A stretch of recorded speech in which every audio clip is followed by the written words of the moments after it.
Elves? Monsters?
Now, don't get nasty, my little friend.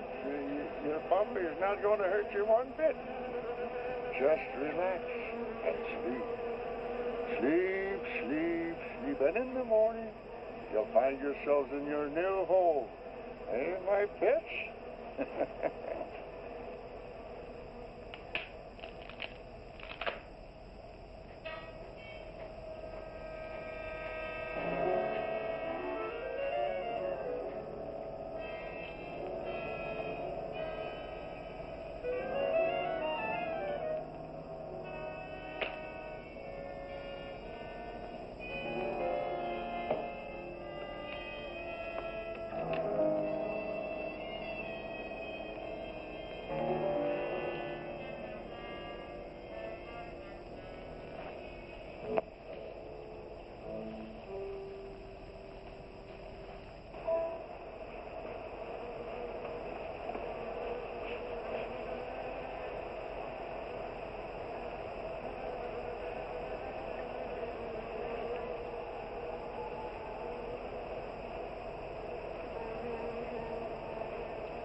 Good morning, Doc. What you got there?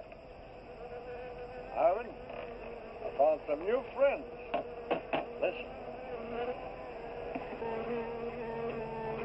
Wasp, you better be careful. They can sting a man to death. Don't worry, we understand each other. They know who their friend is. They can tell. Yeah, but they know when you ain't, too. Nonsense. If you knew about wasps what I know, you'd have no fear of them, my boy. No fear.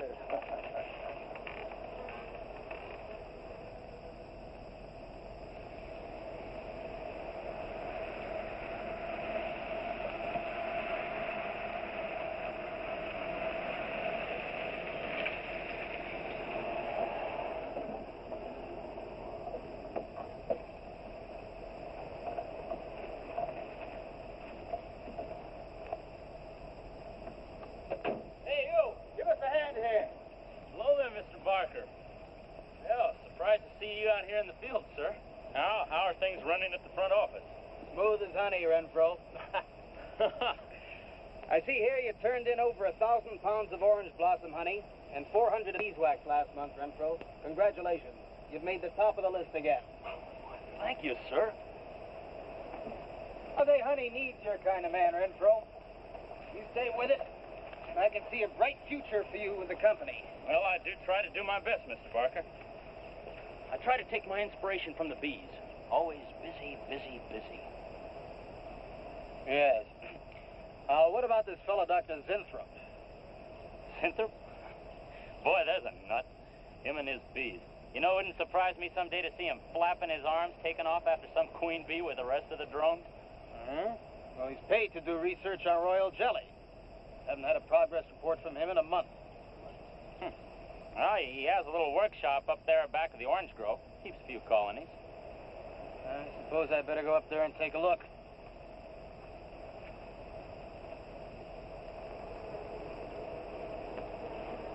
Hey, you! Where's this fellow Zinthrop? Oh, he's up where the extractor is, up there. Hey.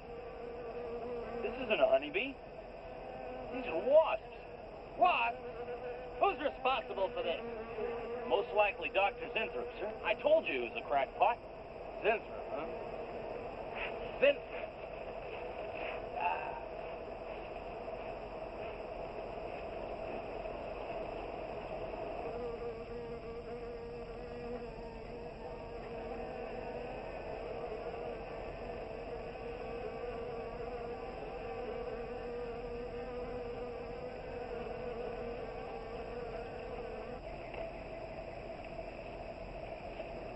Zinthrop!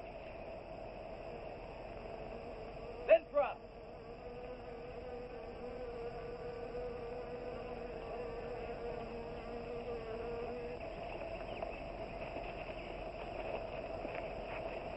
Now look here, Zinthrop, what's all this nonsense about wasps? I'm so glad you dropped in, Mr. Barker. Mr. Barker, I'm on the verge of a great discovery. Discovery? What do you mean? Well, sir, I almost perfected a new method of extracting royal jelly from the queen wasp. According to my figures, you're better at extracting funds from the company. Now look here, Zinthrop, over $1,000 last month for miscellaneous. Yes, I know. But, Mr. Barker, let me just show you something. Just let me show you something. Already I've learned to slow the process of aging. Soon, I shall be able to reverse it entirely. What are you getting at, Zinthrop? Look, what do you see? See a big dog and a little dog. Let's say an old dog and a young dog. All right, so what? Well, they're exactly the same age. You see, the little one, Greta, has been given regular injections of my compound from the queen wasp. Just like I told you, Mr. Barker. Now look here, Zinthrop. I understand about science and progress and all that, but you were obtained to extract queen bee royal jelly. Now, it's a health food, a cosmetic.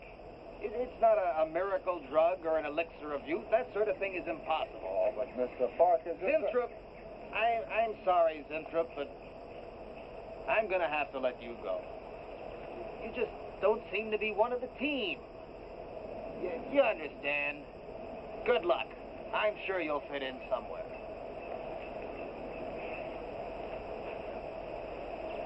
Fit in. Somewhere.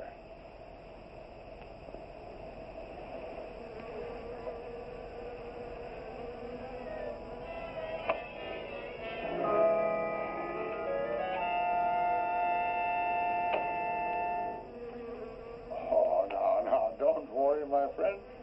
We shall find a home somehow, somewhere. Oh, but you sound impatient. I know. It's your babies, huh? They're hungry and they must be fed. Now, how would you like a nice, juicy little caterpillar, huh? You'd like that, wouldn't you? There. Now, you must eat them. Be strong because, well, there's a lot of work to do together. Yes, sir. A lot of work.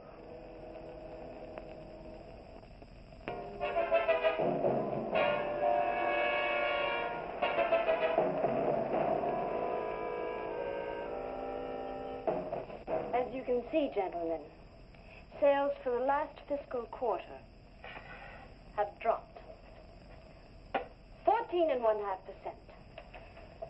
There has not been a corresponding drop in our competitive sales. I trust one of you gentlemen has a satisfactory explanation for this decline.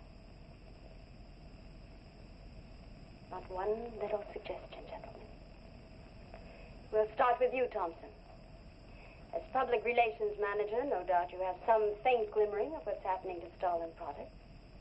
Well, Thompson?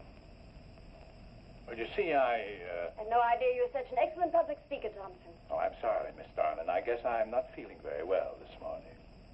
I'm sorry you aren't. I think I can tell you why Starlin products are falling off so badly, Miss Starlin. We're listening, Lane. Where would you put the responsibility for this decline? On you, Miss Starlin. I imagine you have arguments to support that contention. We've all been looking at it for the past 20 minutes. The most convincing argument is right on that graph. May I show you? Thank you. Now, right here in April is when Starlin sales started falling off. Very clever of you, Lane. Would you mind waiting until I finish, Miss Starlin? That's enough, Lane. Relax, Willis. My apologies for the interruption. Go on. Thank you. Now, as I said, sales began to fall in April.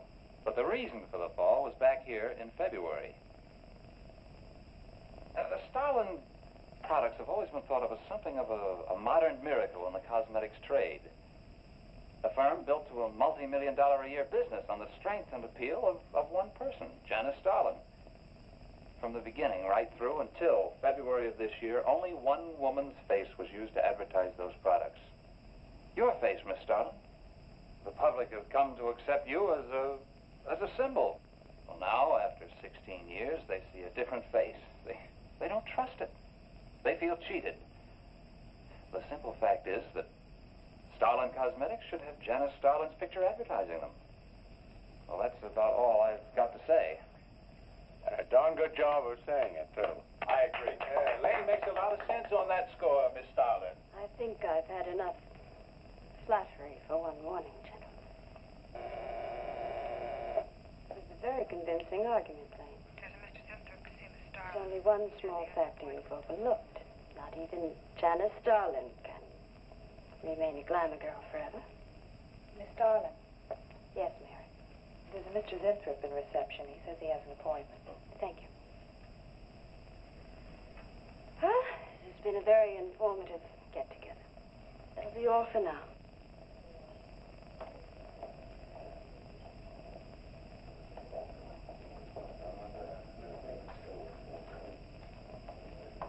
Oh, Arthur, Yes, Miss Starlin. I'd like to see you in my office, please. Sure, Miss Starlin. Take it easy, hotshot.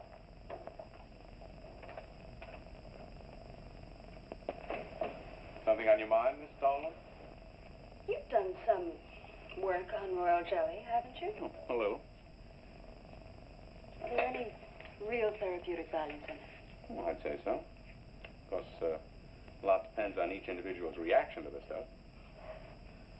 What do you mean? Just that no two people react in precisely the same way. One man's meat's another man's poison.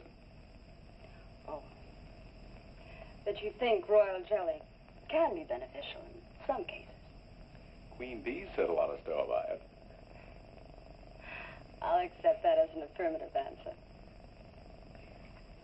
Supposing a more powerful form of royal jelly could be obtained. From the queen wasp, for example. I mean, well, do you suppose that might have some rejuvenating effect on a human being?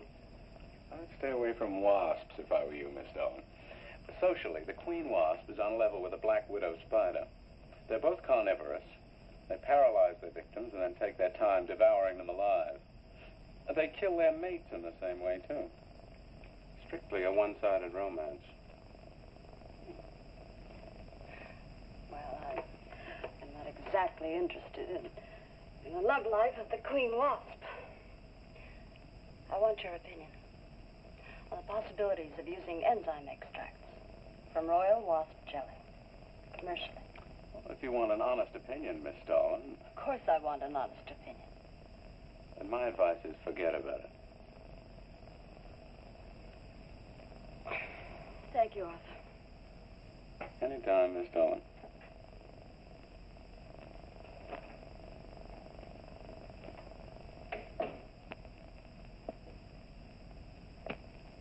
Have Mr. Zinthrop come in. Yes, Miss Darlin. You can go in now, sir. Oh. About time. Janice Darlin Enterprises. Miss Darlin? Yes. How do you do? I'm afraid I won't be able to give you much time, Mr. Zinthrop. But it is I who give you the time, Miss Darlin. Oh, yes. Plenty of time I give you. 10, maybe 15 years I give you.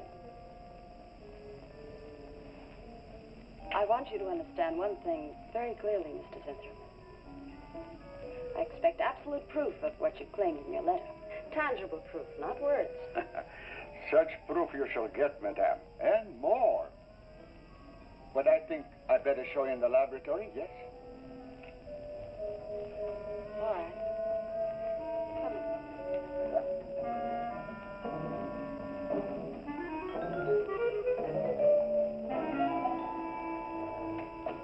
Look. They look terrible.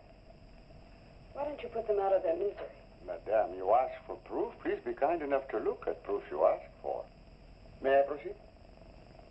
Thank you.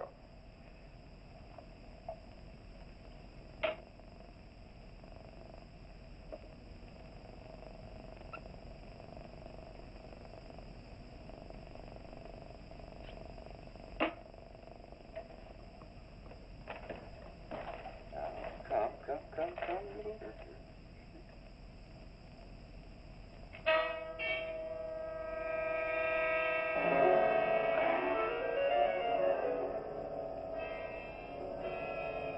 In a few minutes, madame, you shall see a miracle you shall not believe.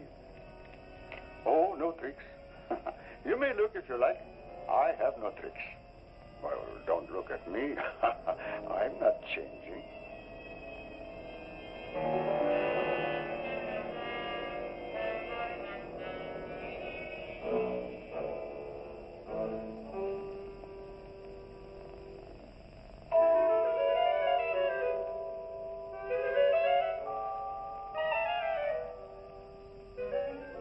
Don't believe it. It's not possible. I see you do not believe one animal, so I bring two. I show you again, yes? Yes, I must be sure. Yes, madam.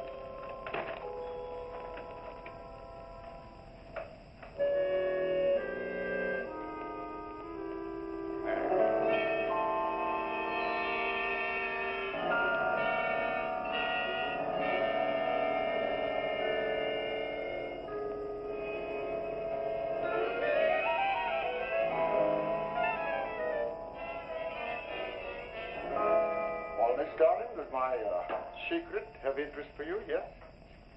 What are your terms, Mr. Zinthrop?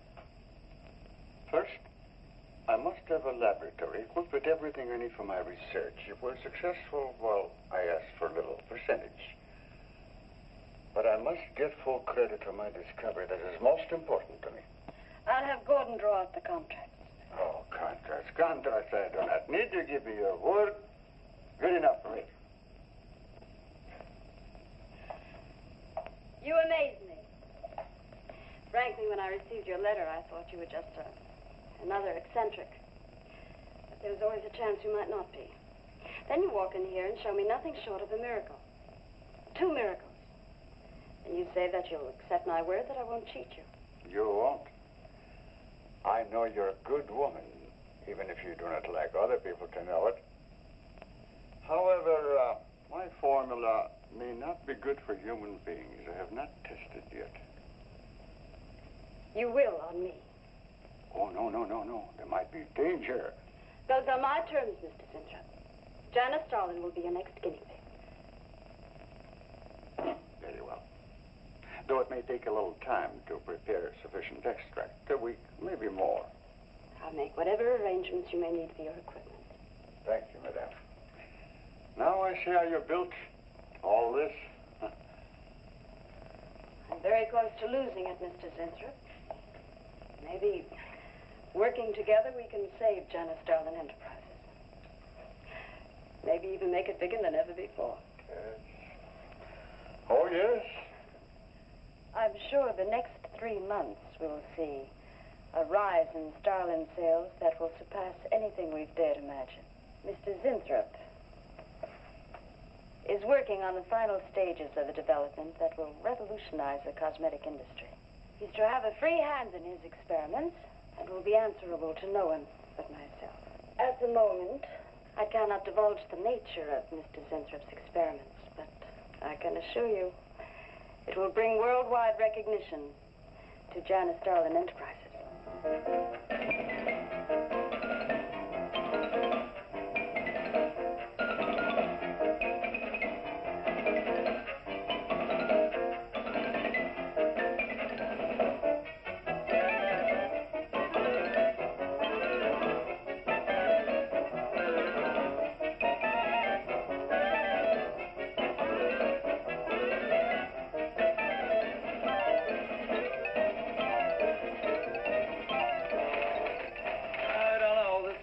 Must be the granddaddy of all confidence men to take in a gal like Starlin. Why doesn't somebody wise her up? Like you, for instance? Bill, what makes you think Zinthrop really isn't on the level? After all, we don't even know what he's working on. It could be very legitimate. You're as bad as she is. Oh, women. Men. Every time you're stuck to an answer, you always come up with women. You're not getting out of this one so easily. I'd like to know why you think Zinthrop really hasn't got something. Well, you can call it male intuition if you like. It's just that there's something about this whole business that doesn't smell right. The private laboratory, the secret experiments, Zinthrop himself. The only thing that's missing is a genie with a lamp. You better leave the intuition to me. I'll let you buy me dinner. Buy you dinner? What's happened to your sporting blood? I thought we were going to toss for the check. Oh, no. You won the last 3 times. All right, look, I'll make a deal with you. Dinner is on me if you promise to keep an eye on what goes on in there. What do you want me to do? Read her mail and send you messages and keep her code? You could do worse. Oh, no, Mr. Cooper, not you, too. I've been trying to tell Bright Eyes here that I think Zinthrop is a phony and a confidence man. If I were sure of that, I wouldn't be worried. I think he's a lot more dangerous. A quack. Well, I don't follow you, Coop. Well, a confidence man would just be interested in your money. The only damage they can do is to your pocketbook. A quack can be fatal.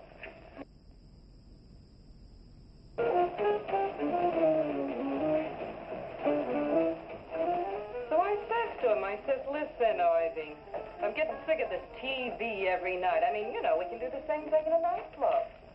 Well, almost. Good morning. Janice Starlin Enterprises. I got 2 words for you. Drop dead. Twice.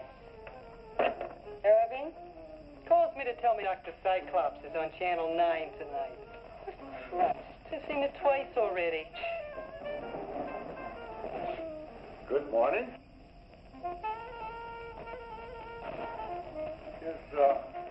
Is Miss Darling in her office now? Miss Starlin's in conference. Would you like to speak to her secretary? Oh, no. Just say to Miss Darling I should like to see her when she has time, huh? Yes. Was there something else, Mr. Zinthrop? No. Goodbye. Goodbye.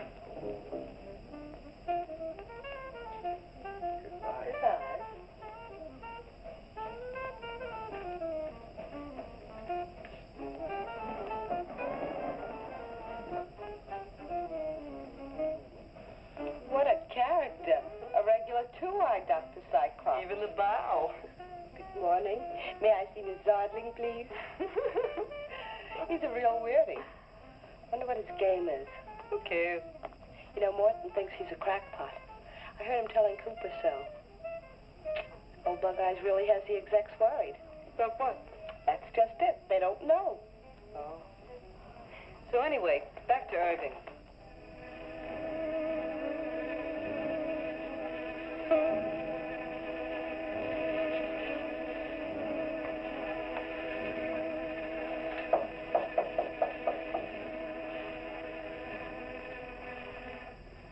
Good morning, Miss Darling. Good morning.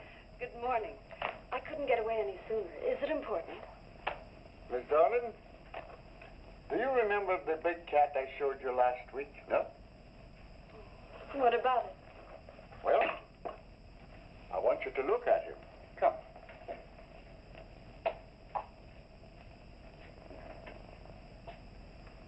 No. Quite a difference, yes? That's incredible. Same mark. A cat? You're young again. Can you realize what that means? You're a kitten again. Your whole life to live over. How does it feel? I think perhaps you'll be able to find out for yourself, Miss Darling. Today will be your first injection. Come.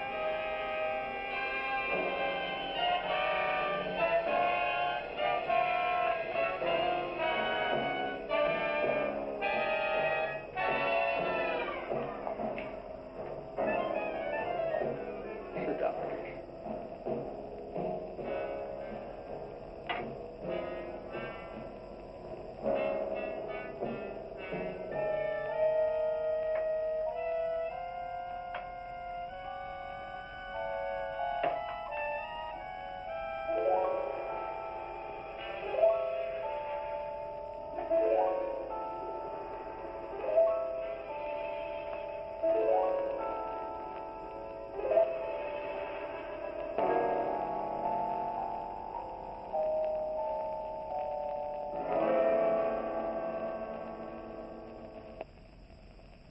Mr. Gleason of accounting on line 3. What is it, Gleason? I sent you a memo. Mr. Zinthrop has carte blanche to order anything he requires. It is no concern of yours, Gleason. Make out a check for the full amount.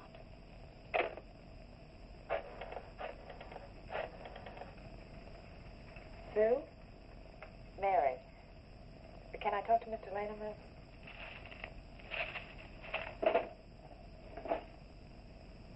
Bill? Hey, listen. Gleason just got a bill for $2,300. Zinthrop. Enzyme extract.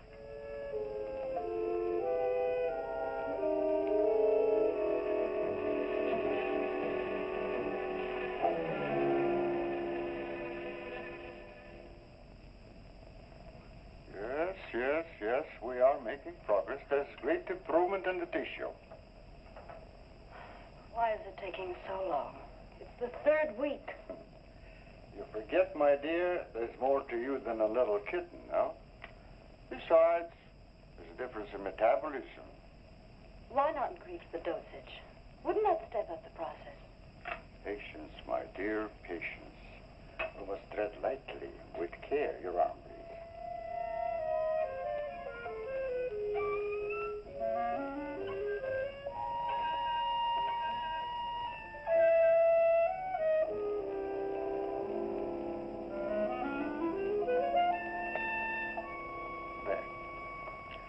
You know, I've been experimenting with a concentrated solution of the enzymes. Oh, a great deal more powerful than the solution I've been using in your injection. Oh? Yes. And I think it will be better for lotions. As an emollient lotion, it'll make estrogenic creams and all such products old-fashioned. My dear, Stalin will be world famous, bringing you to millions. You're right, Winthrop. There are going to be a few red faces in my advertising department. But I am right. Why, your own mirror will tell you that I am right. Why, you look at least 5 years younger than you looked 3 weeks ago. I know.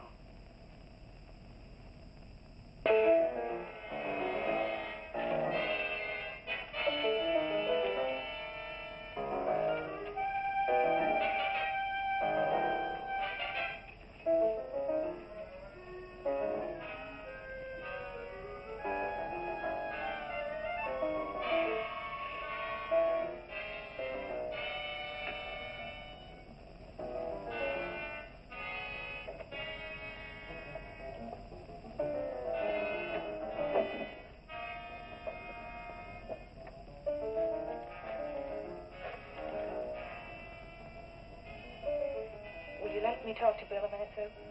Thanks. Bill, I think I've got it. Yeah, I'm a nervous wreck. At lunch. You'll have to translate for me, Coop. I'm not very good at that technical stuff. Pseudo-technical. Mr. Zinthrop's a very capable confidence man from what I read in his letter.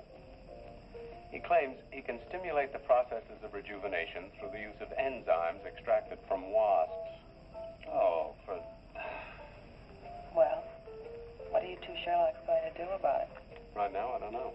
frankly, I'm getting tired of the whole business. That woman's so intent on holding back time, she's ready to fall for the first phony line she hears. Wasps. Bill. Face the facts, Mary. Janice Starland has built her whole life on youth and beauty. Now that she's losing them, she's scared to death. Right now, she's on cloud 9 with that quack Zinthrop that I'd hate to be around when she comes back down to earth. Well, maybe we can let her down easy. I think we owe her that much. Yeah. Well, what are we going to do? We can't just let Zinthrop build up her hopes and then knock the props out from under her. How can he do such a terrible thing? Poor Jan. There must be something we can do before it's too late. He's got a mighty convincing argument. Very impressive to the layman. 10 to 1, he's got a record just as impressive. Well, there are ways to find out. The answer might be right here in our hands. Kid. I'm going to keep this letter for a day or two. Wait a minute. Suppose she finds out it's gone. I'm the only one with access to that desk. She'll know I took it. Well, that's a chance you have to take, Mary. I think we can be pretty sure that Coop knows what he's doing, honey. Oh, come on, young lovers.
What is it, Maureen? It is you, Miss Darling. Of course it's me. Who did you think it was? You look so different. Finish your nail.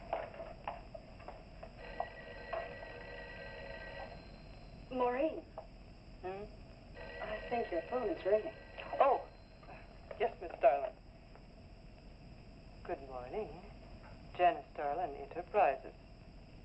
Gentlemen, Janice Darlin Enterprises is about to start on the most widespread publicity campaign in the history of the cosmetic industry.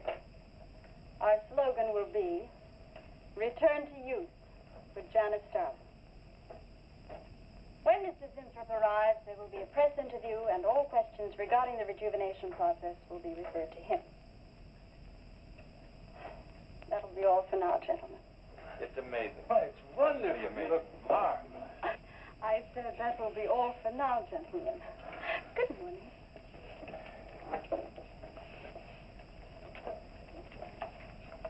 Oh, not you, Mary. Wait a moment, please. Yes, Miss Darling.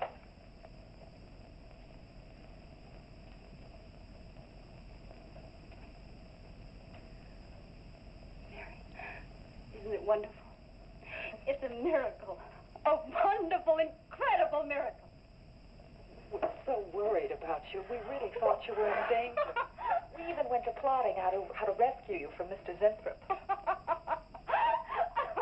It all seems so silly. It seems ridiculous. Oh, Mary.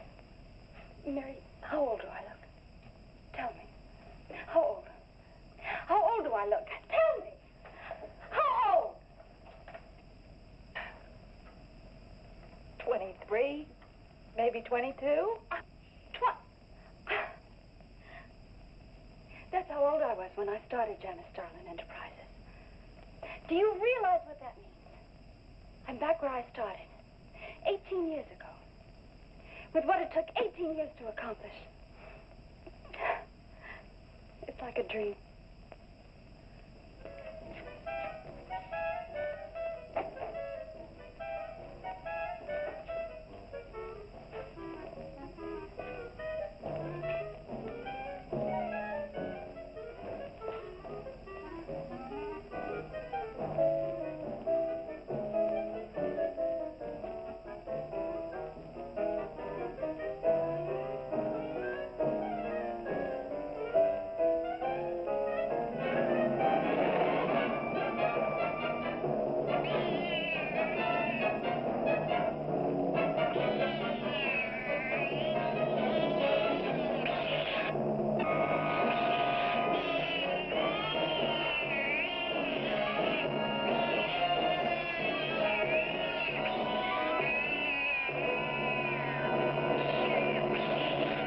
Years ago, a bunch of quacks were treating people with monkey glands. Seemed to work for a while, and then the deterioration set in. That's awful. Do you think that will happen to Jan? I don't know. If I could just get inside of his lab and run a breakdown on what he's using.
him, Mr. Hellman. I don't care what it costs.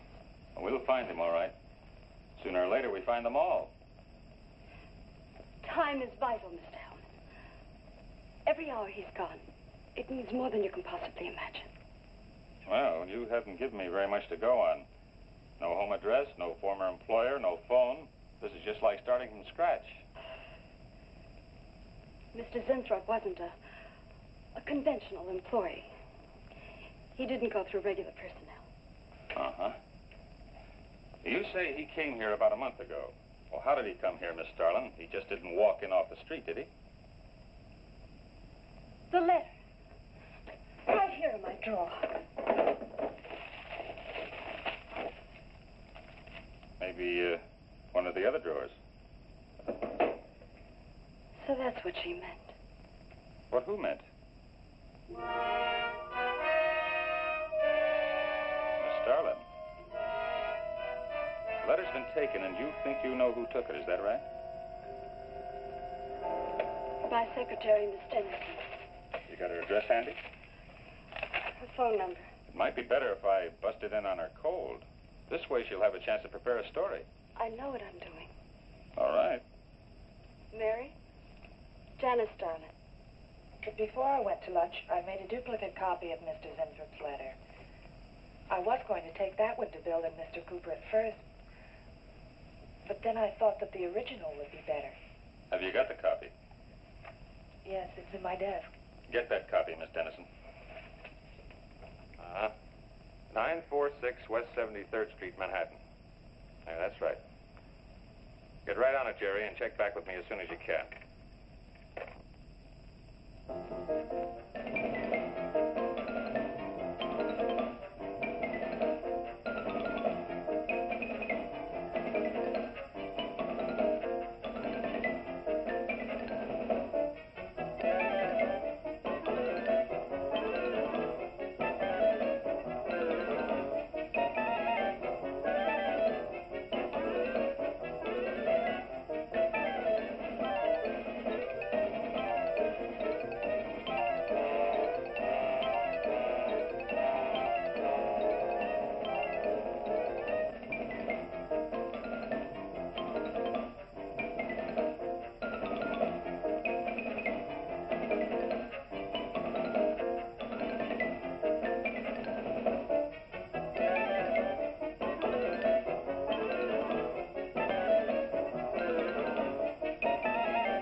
Yeah. Oh. You're sure he's our boy? Uh-huh. Is he? Central emergency. Mm-hmm. Right. Well, it looks like we've got him. This is John Doe down at Central Emergency, auto accident. There's no identification on him, but he was wearing a lab smock and filled Zinthrop's description. Mary, get my coat and Len, get a cab downstairs. He badly hurt. Head injury, general contusion to the body.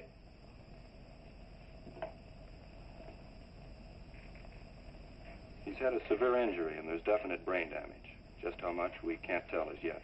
How long before you'll know? It's hard to say, Miss Starling. Who's the best man for this kind of injury?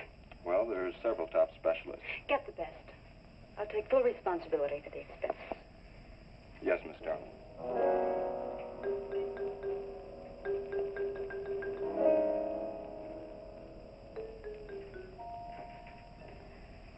I don't know, Arthur.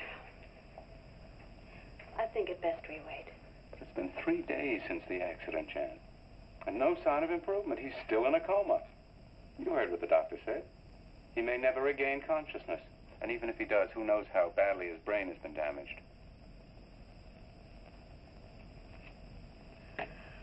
Well, I'll give it another 48 hours.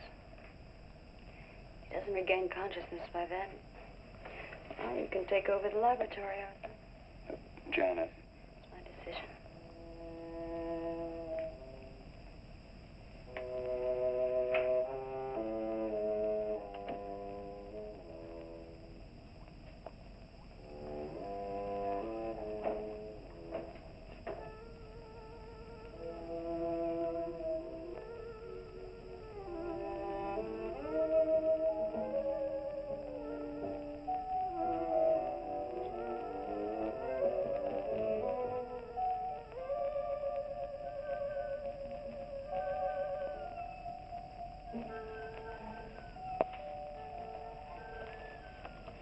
Incredible.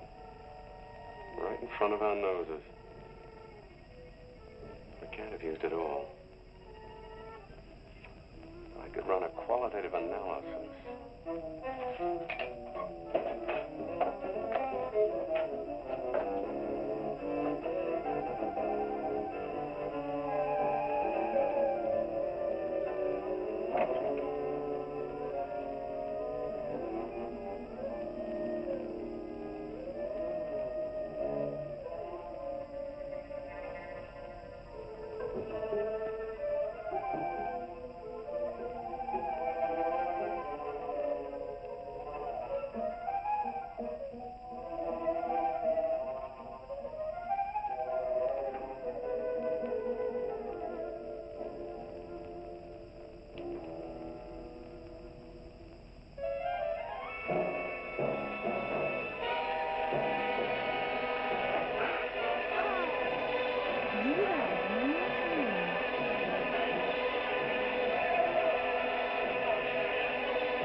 Always goes on a fritz right in the middle of a good program.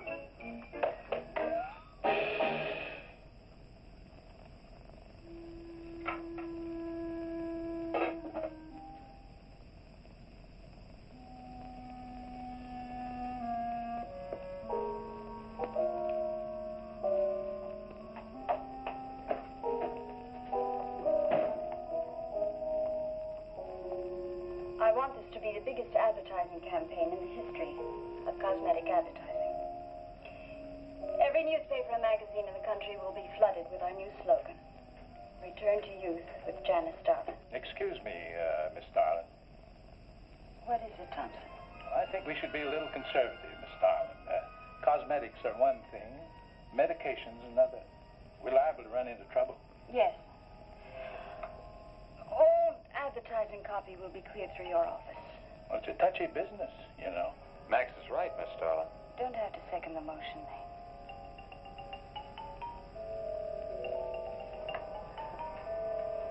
I want one thing understood very clearly now, gentlemen. Janice Starlin Enterprises is going to bring the most fantastically saleable product ever developed by modern cosmetics to the public. And I don't intend to be restricted by timidity on the part of my own staff. Is that clear?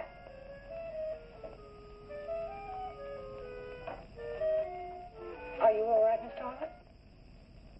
Just a little headache, Mary. I'm fine. Can I get you something? I'm all right. I'm all right. Thank you. I have some aspirin in my purse. Sorry, Mary. I'll be off for now, Jack.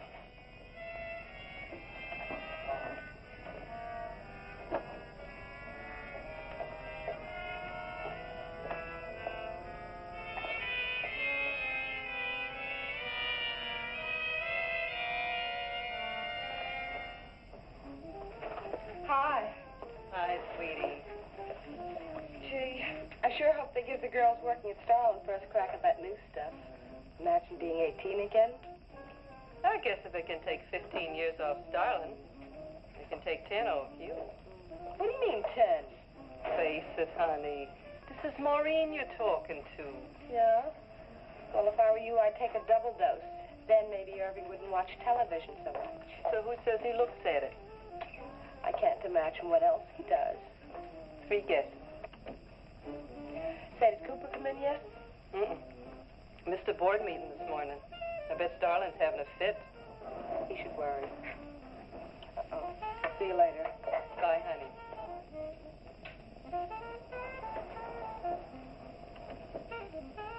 Hi, pretty puss. You know where, Miss Starlin's office is? Sweet number 1. La-dee-da, the Duchess of Flatbush herself. How'd you like to have this phone wrapped around your ear, wise guy? That's more like it, sister.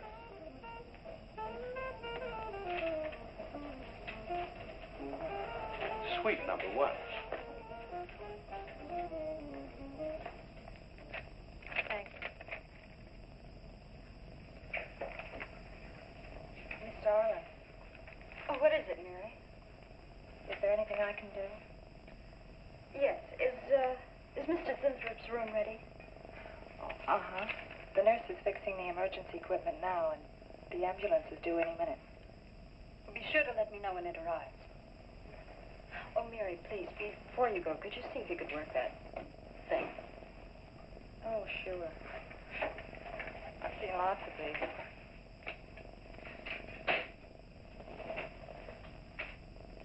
Oh, simple enough. That'll be all, Mary. Thank you. We've had a room especially made over for you, Mr. Zinthrop, and Miss Warren has a room adjoining yours, so there'll be someone near you at all times. Thank you. Thank you. When you're feeling better, Mr. Zinthrop, there are a few things I'd like to discuss with you. Good, good.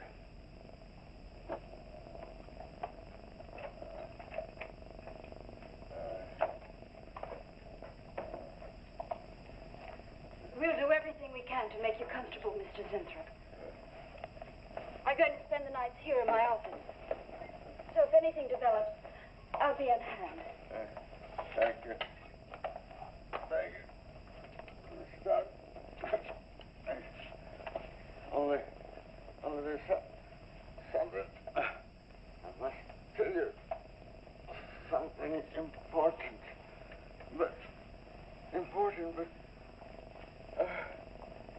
I cannot remember. I'm sure it can wait. Right now, the main thing is to get you back to health. Take good care of him, Miss Warren. Yes, Miss Starlin. Sure is funny about old Coop. This is one day of work and you're ready to call missing person. Well, he's a pretty conscientious guy, honey. If he felt sick or something, he'd have called in. Relax. He'll probably be in bright and chipper in the morning. Interrupting something? Oh, we were just having a little coffee clutch, Miss Starlin. We were talking about Mr. Cooper. What about Mr. Cooper? Well, about his missing the meeting this morning. Nobody's been able to reach him all day. I wouldn't worry about that. Mr. Cooper's been here a long time. Probably feels he's entitled to take a day for himself now and then. That's what I've been trying to tell Mr. Lane. Oh, by the way, Miss Starlin, how is Mr. Zinthrop? Oh, fine. In a few days, we'll start the layouts for the campaign. Oh, I'm ready when you are, boss. Look those over. Hey, Bill. Huh? Don't go getting any ideas about the boss. Well, me? Don't be silly. I just wanted to know that I'm an eager member of the team. Still, she is looking a lot younger these days, isn't she? You think Zinthrop would give you any of those treatments? You know, break the watch or something?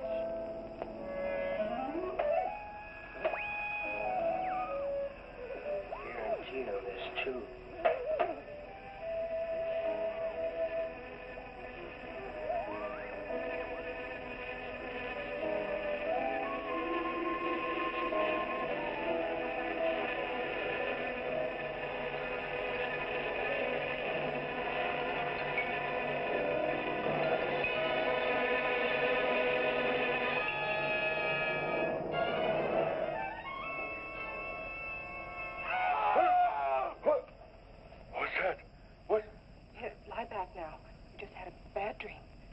Lie down now. Go to sleep.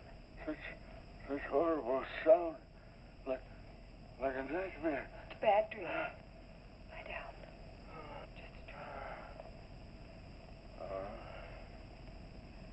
Tell Mr. Green that personnel is his responsibility.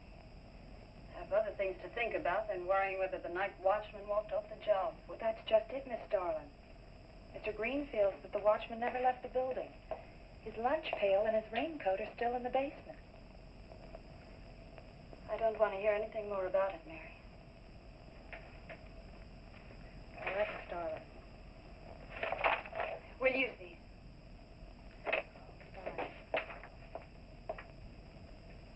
She swears she heard a scream from one of the other floors.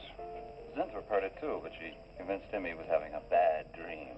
Oh, maybe they both were. That's not funny anymore, Mary. There's something going on in that building. And I'm going to find out what it is. How? Have a look around Cooper's lab, for one thing. After that, I don't know. Hold it steady. Bill, this is crazy. We can really get in trouble.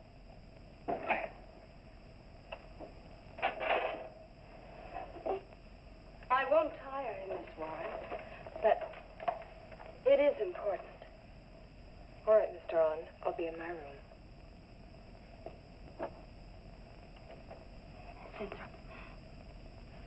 Zinthrop, you've got to help me. Something's happening. Something's happening to me. I can't control it.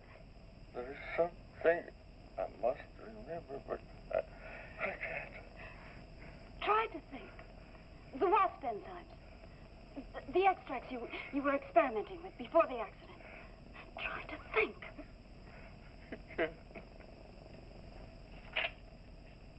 Well, this is Zinthrop's notebook, Mary. Notes on his experiments with Jan. Well, how did Cooper get hold of it? I don't know. If only Coop would show up. Mary, look.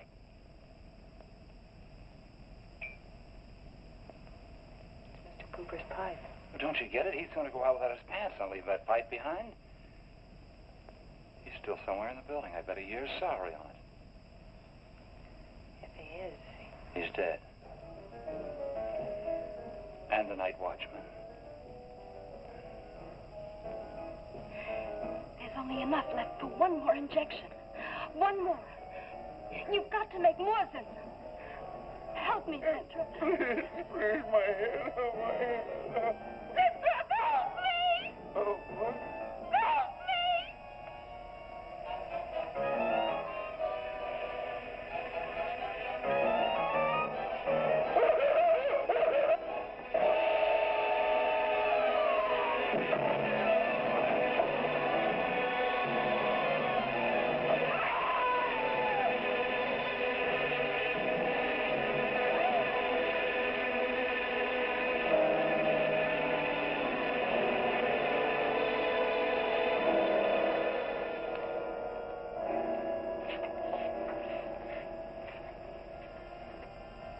is he asleep? I don't know.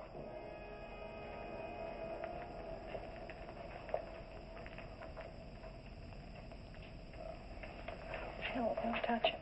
If anybody knows what's behind all this, it's him. Mr. Zinthrop. Bill. Look at...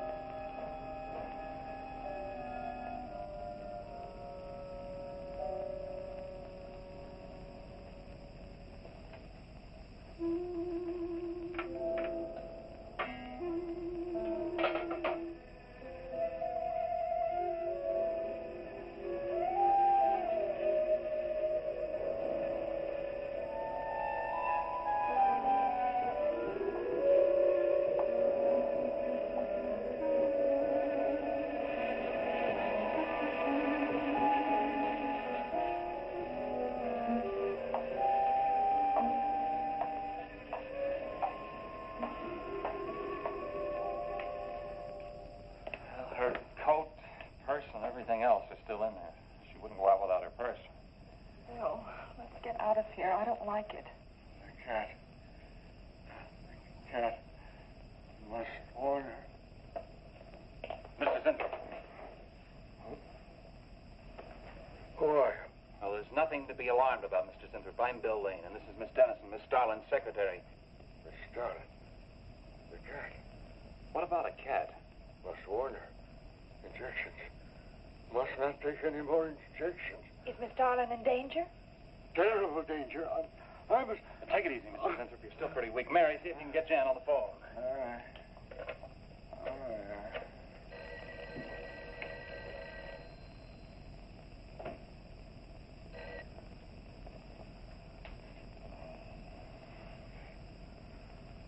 There's no answer. Oh, Miss Darlin? Is that you, Mary? Where are you? We're in the building. We're in Mr. Zintrop's room. Something's happened down Here, here. let me talk to her. Hello, Miss Starlin. This is Lane. Why are you and Mary still in the building? I myself. Don't let it get up, Mary. I myself. You must not I hold can't me explain back. now, Miss Starlin. I must go. Hold on to I it. must help. You must not hold me back. Don't worry, Mr. Zinthrop. We won't let anything happen to Miss Darlin. Hello. Hello, Miss Starlin. What's going on down there? Stay in your office. I'll be right up. Keep an eye on Zinthrop, honey. I'm going upstairs. Oh, no. No. The insect. The insect. Take it easy, Mr. Zinthrop. You do not understand. Miss Darling, she's in danger. I must warn her. Look, I'll have to stay here. You go for Jan. When you get up there, call the police. You can't get outside on this phone. All right, I'll hurry.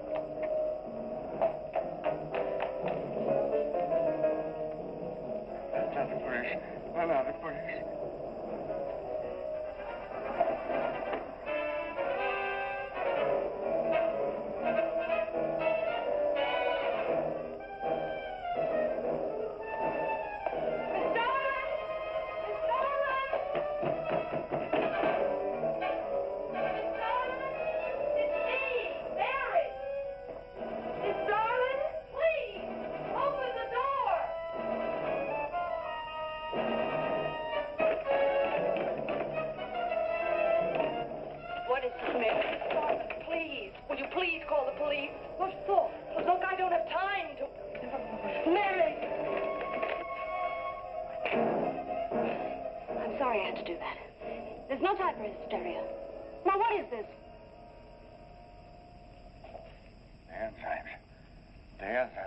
They've gone crazy.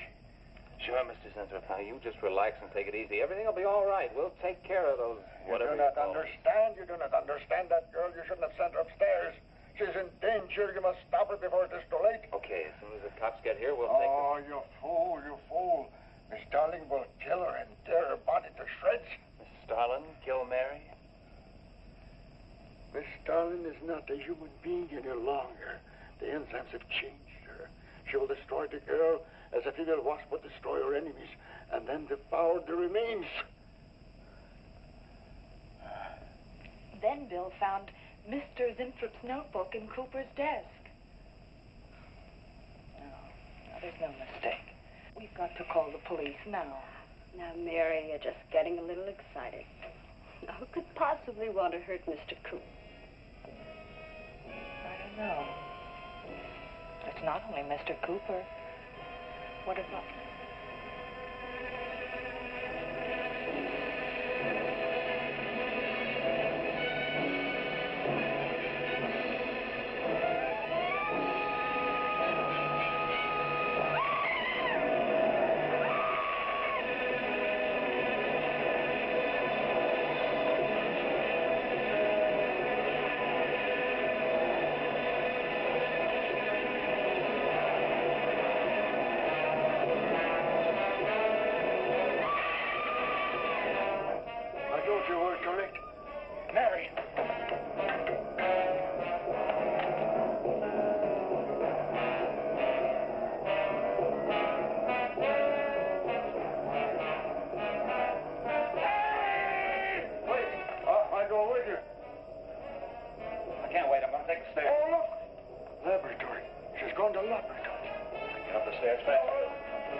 Bit overripe, that one.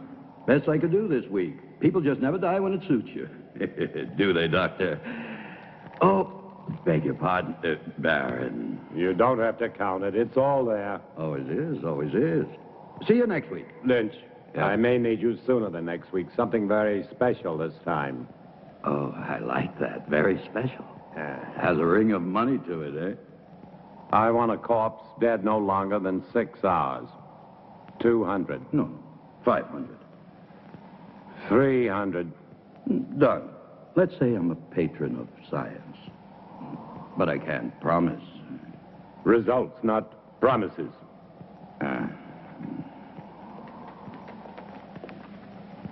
I don't understand your trusting him so much. Money, Charles, is a miracle drug for people like Lynch.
Such a grotesque dream.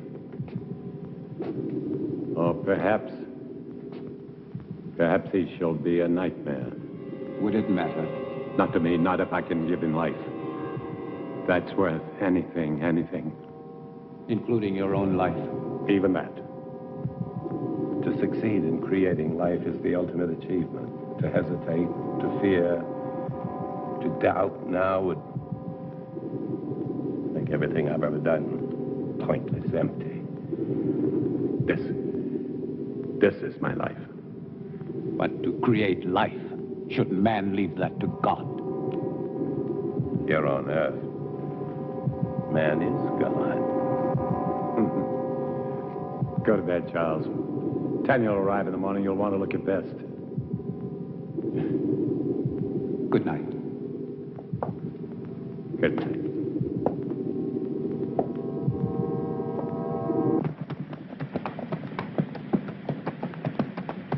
Charles! Well, I thought I would at least deserve a hello. I'm sorry, Tanya. I'm very happy to see you. Your father and I were always happy to see you. Here, let me help you. Thank you. How lovely you look.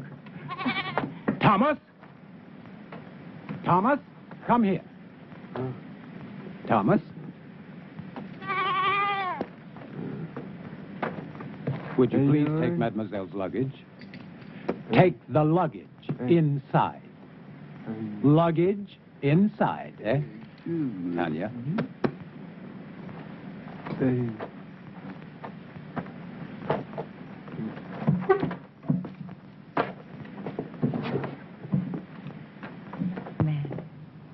Your father is still dressing. He worked rather late last night. As usual. Is he still experimenting with animal transplants? Well, you know how he is. He's been at it for 20 years. He'll be at it for another 20, but tell me about the university. Well, except for my studies, it was rather boring. But I didn't go there to socialize. Aren't you pleased? I'm like my father, stubborn. When I want something, I get it. And I did. First of my class. I'm now a licensed surgeon. Congratulations, Doctor. Father! Father! Oh, so Bye, nice to little see girl. you.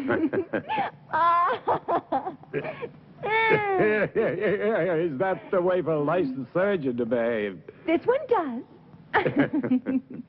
Oh, yeah, Jack Morgan. Poor son of a bitch. They're gonna hang him good. Snap his neck for sure. What about it, Simon? You and Harry with me? Poor son of a bitch, Jack Morgan. Never did like him, though. Neither did you, right? I'm waiting, yes or no. Yeah, I'm with you, Tom. And Harry? Where I go, he goes. Toast to Jack Morgan. Long may he die. But you have heard this story many times before. It doesn't matter, Father. It's a charming story. You know, Father, the name Frankenstein still echoes through the halls of the university. I'm not surprised, but I stopped caring about those fools when I left them with their hands clapped over their ears 30 years ago. Please sit down, Charles. Your leg must be tired. No, it's fine. Thank you. Was it difficult? I mean, very difficult being my daughter. Sometimes. Mostly it was my being a woman.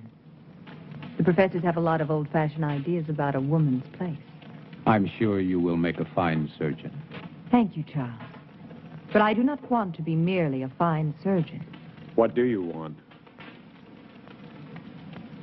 To assist you, Father, in your work. You know, since I was a youngster, I was always interested in your experiments. Each summer when I was here, I would sneak into your laboratory. But it was always locked. I know. But I discovered the other way. The one through the wall.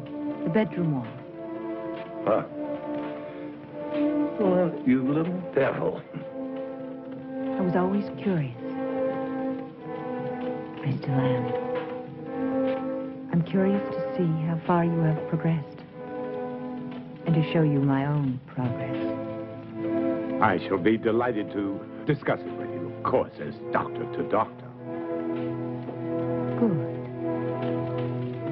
But I must warn you that my ideas are quite radical. Even more so than yours, Father. Really? Of course. I am my father's daughter. You are referring to animal transplants. Human.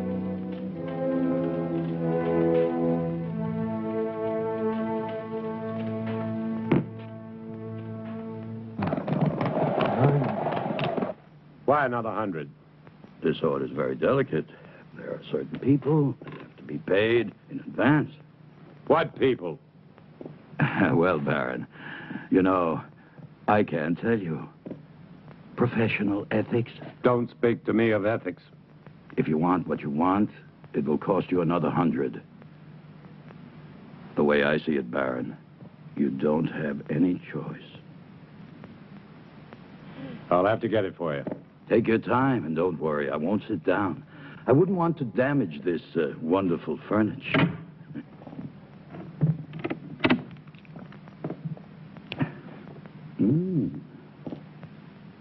Excuse me. I was looking for my father. Would that be Dr. Marshall? It would not. Well, I never thought the Baron had it in him. But Dr. Marshall would. No, not on his best night. A drink, eh? Much too early.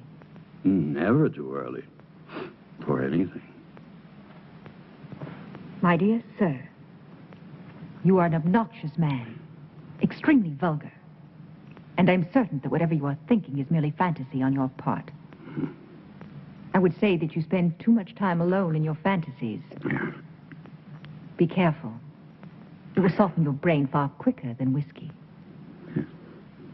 How can somebody so lovely be such a bitch? It depends on the company I'm with. I'm sorry, Father. I'm sorry. I didn't know you had a visitor. Mr. Lynch? Yes? I will see you out. Always a pleasure to talk to a lady. Good day, lady. Father, I said I was sorry. I heard you.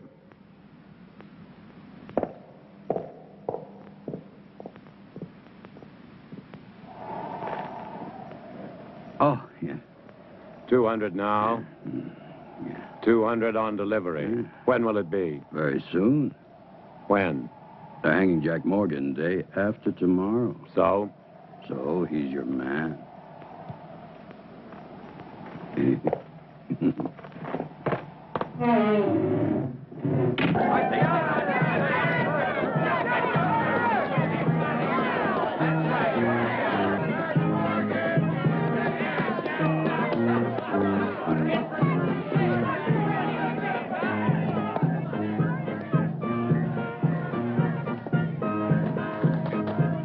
I don't suppose you'll be missing Jack Morgan very much. About as much as I would miss you, Captain. That really depresses me, Lynch, because one day you'll be shaking hands with Morgan in hell. Oh, I'll save my other hand for you, Captain. You don't have much time, Lynch.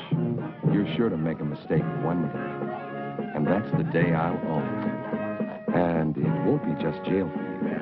You're too clever for that. It's the hanging. That's what you want, and I'll see you get what you want. It's the least I can do. Maybe you will, maybe you won't. Oh, I will. Yeah? I will. Did you hear?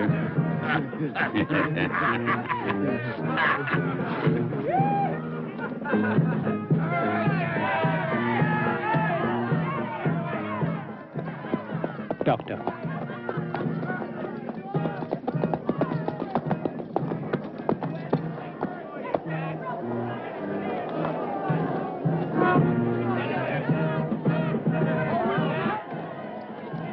What are you doing here? I was on my way to town and I saw the people. Why? What's going on? Something I'd rather you not see. A hanging. I've never seen a hanging. Nor will you see this one. Now, Father, I may be a woman, but I am also a doctor. Death is nothing new to me. This is not death, Tanya. This is legalized murder. Maybe she should stay to see the difference. Maybe she should. Thank you, Charles. Don't thank him yet.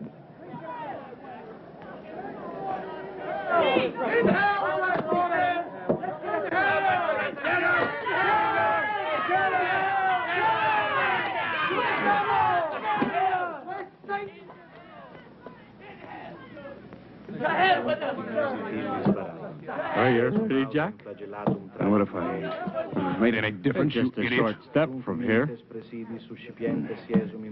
Why didn't I ever cut your throat? Seunte seum clamidem conciniam circumdederum tei, et plectentes coronam vespinis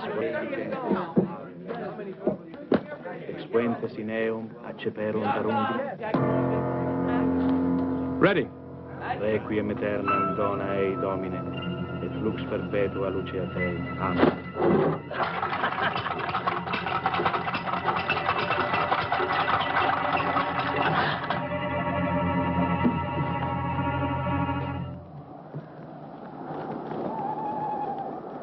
Tanya knows about the animals. But how? I don't know. She asked me why you still had them, and I didn't. What are we going to do? Not Tanya now, mustn't find out what.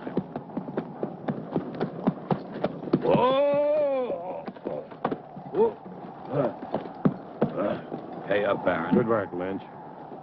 Good work. Thank you. Charles. Go on, Turner. Earn your money. Yes, sir, Baron. I really like doing business with you. It's clean and it's quiet. Was it difficult? As difficult as drinking a bottle of whiskey.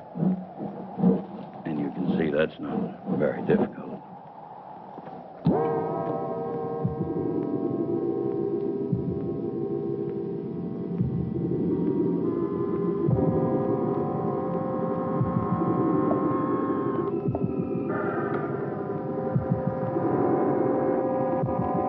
How much blood? 1 liter this time.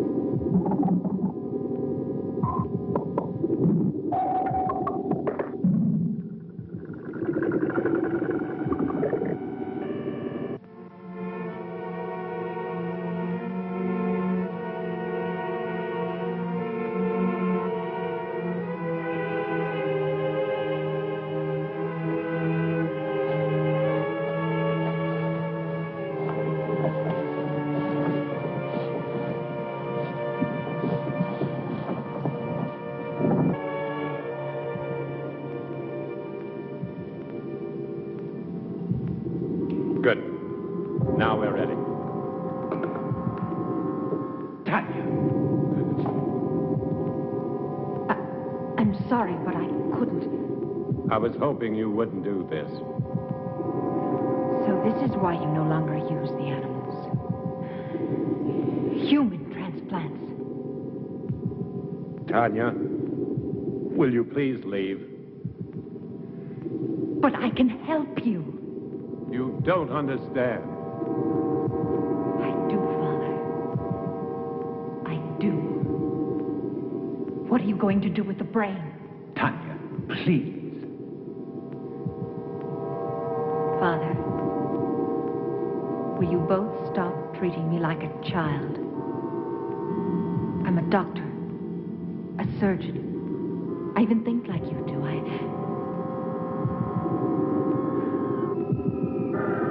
No.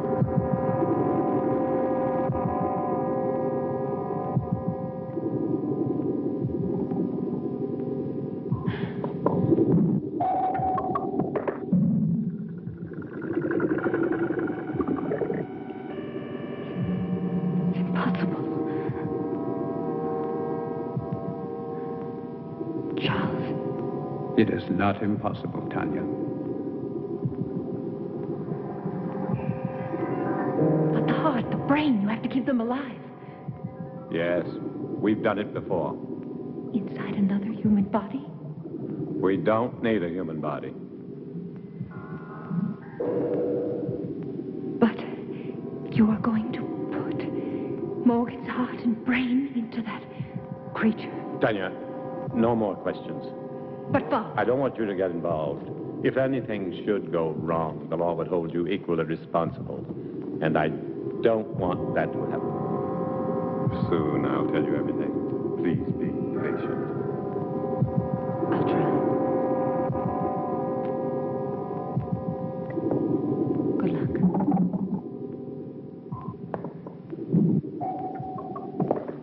Is everything ready? Ready.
I hope Mr. Morgan's brain is as cooperative.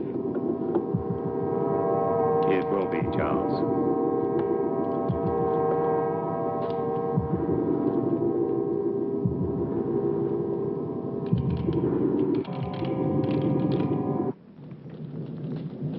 So for the past 20 years, my experiments with animal transplants have been pointed to this week. All the abuses I have endured from my friends, all the accusations against my sanity, and worse, will be thrown into their sanctimonious faces. Looking for something? Yes, clouds. I need a storm for my final step, an electrical storm. For only lightning will give the creature life. That's why I haven't transplanted the heart and the brain. Oh, I can keep them alive indefinitely in the laboratory, but once I transplant them, they'll survive only a few hours, unless they're activated by lightning. I want to see how you keep them alive.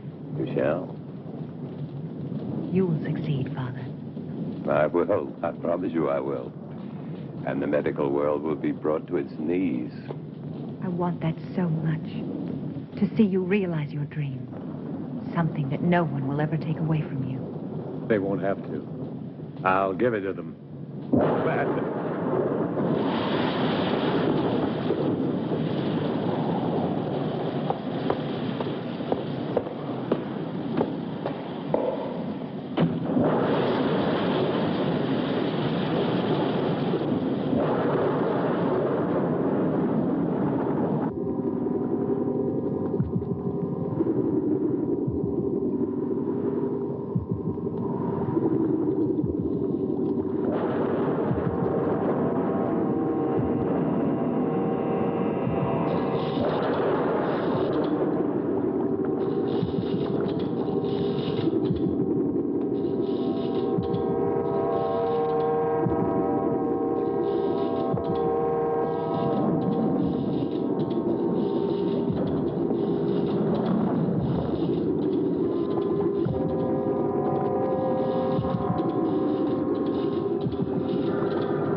Doctor, quick.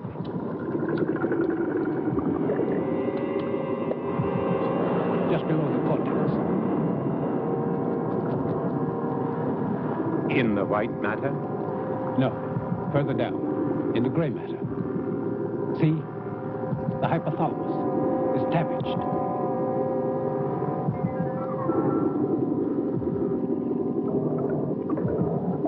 It's no good, Doctor. It must be repaired.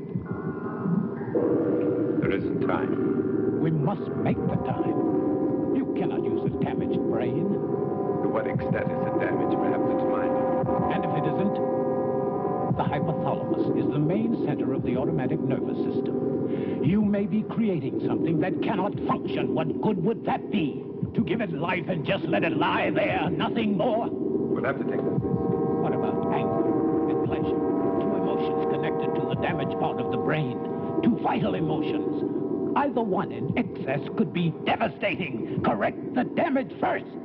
There isn't time, Charles. Every minute cuts into the life of that heart. 20 years. I can't throw away 20 years by minutes. But think, Doctor. Think, no. Instinct. Instinct changes the world, not thought. And my instinct tells me to transplant that brain right now. If you won't help me, I'll do it alone. Very well, then. Thank you, Charles.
Charles. Everything will be fine.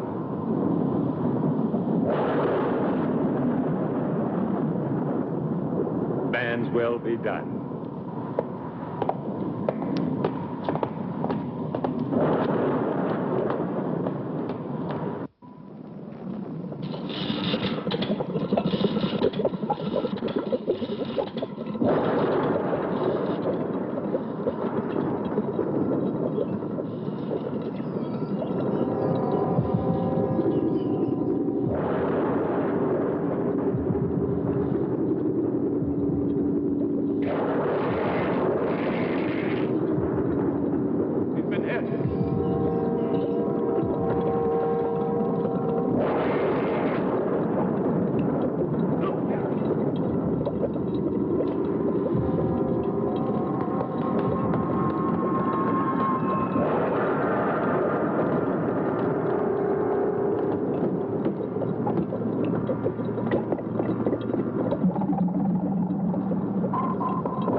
I want him to live.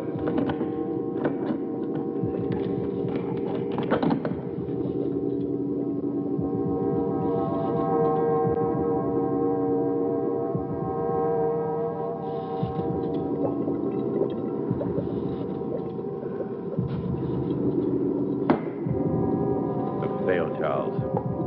You're right. I should have taken time to repair the brain damage. It probably wouldn't have made any difference. The effect of the damage would only show after the brain was reactivated. We'll never know. And to never know is more frustrating than failure. Take a long rest, Doctor. Then we can begin again. I'm afraid not. No use trying to make me feel better. It's too late for me, Charles. Perhaps Tanya will succeed. Will you help her? Of course. But wait and see how you feel in a month or so. You may change your mind. I'll feel the same. I don't even know if I want her to attempt it. A moment ago you did. That was just self-indulgence. The whole experiment, really. No, it wasn't. Who can say, Charles? Perhaps there are some things man should leave to God. Never thought I'd hear myself say it.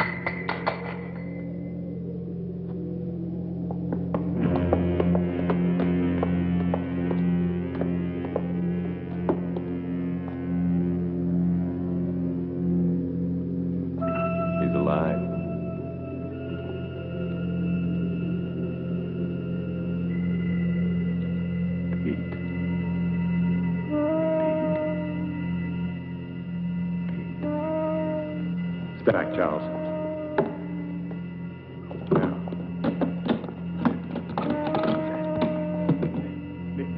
See.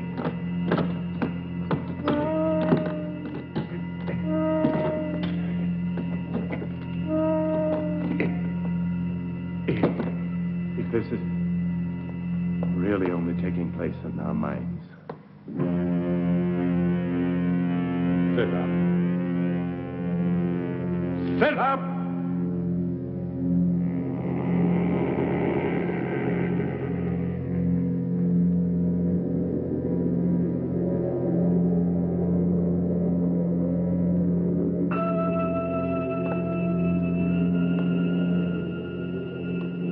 Stand.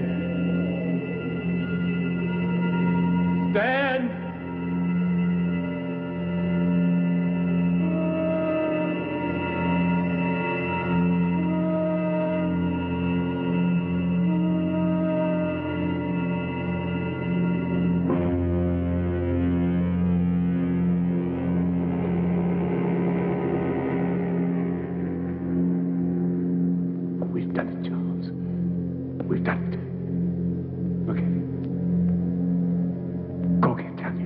Get you a chair, Miss Woman. Hurry, get it.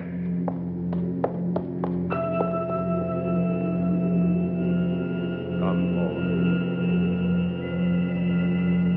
Come forward.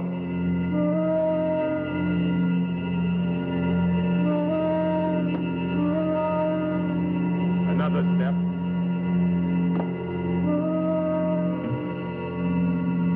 Another step.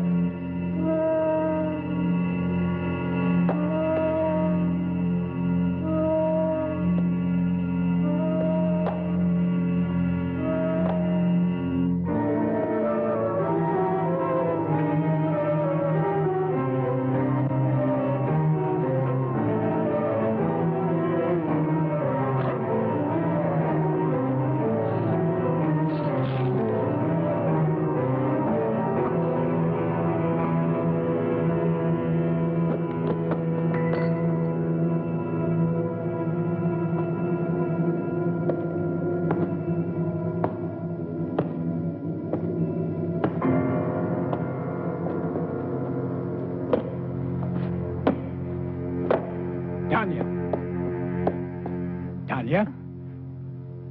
He's done it. It's alive. Oh, it's alive. Oh, Charles. Oh.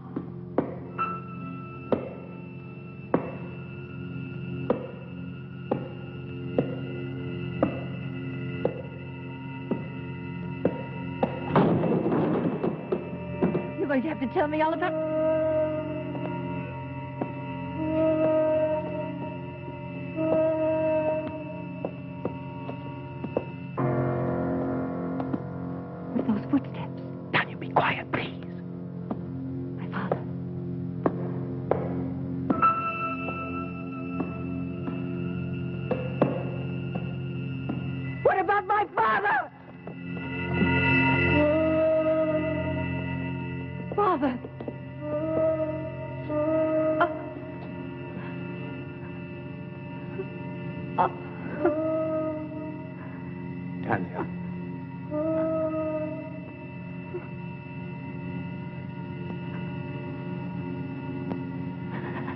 Tanya.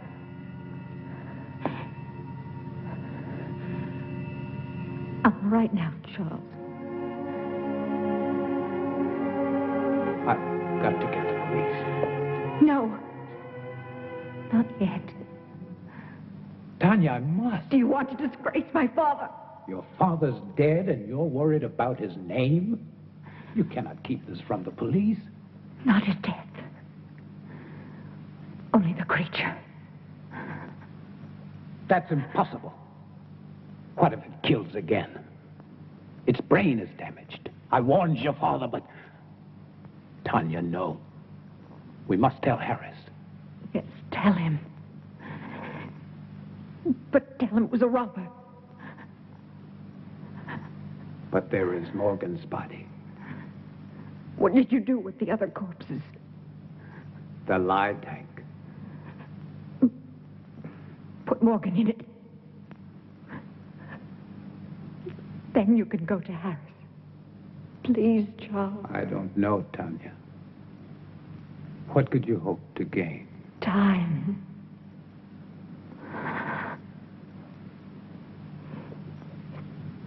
Time to think of some way to save my father's reputation. Please, Charles. Didn't you love him? You know I did. So do it for him.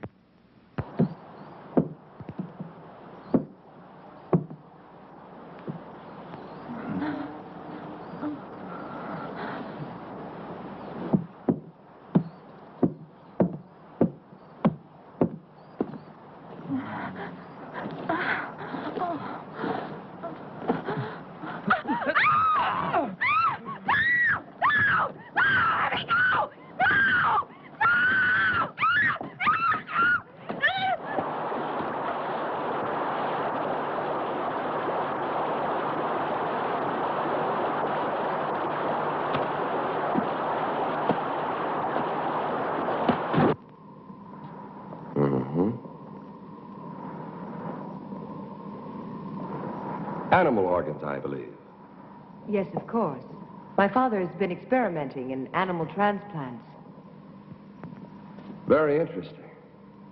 You saw this robber. A big man, you say? Yes, he would have to be a very big man. Big enough to... What did he steal? Nothing as far as I can tell. I haven't had time to check everything. My father must have surprised him. I would think it was your father who was surprised. But what would a robber be doing in a laboratory? He wouldn't have known it was a laboratory. He must have seen the light and he wanted to investigate. Perhaps. You said he was a very big man. How big would you say? I don't know. I was asleep. At least half a foot taller than you, Captain. Oh, really? That would make him more than 7 feet tall. Are you sure, Dr. Marshall? Well, half a foot then. After all, he was running away when I saw him. I thought you said you saw him with the Baron earlier. Yes, but all that registered in my mind then was this hulk of a man gripping the Baron. Yeah. And then you entered a few moments after this robber killed the Baron. I tried to stop him, but he threw me aside quite easily, and I couldn't... And that was the time when you saw him run out? Yes. But you weren't hurt? No, I wasn't. How very fortunate. Well, I won't keep you any longer. I'm sure this has been quite an ordeal for both of you.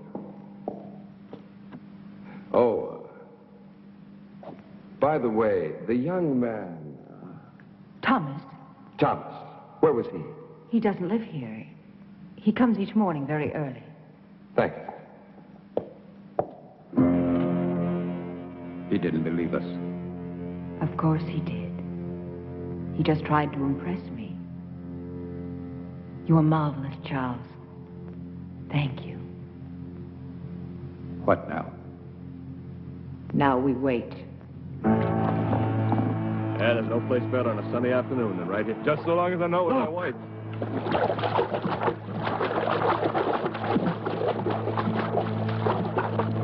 Good Lord, it's Laurel Wills. Get the wagon, hurry.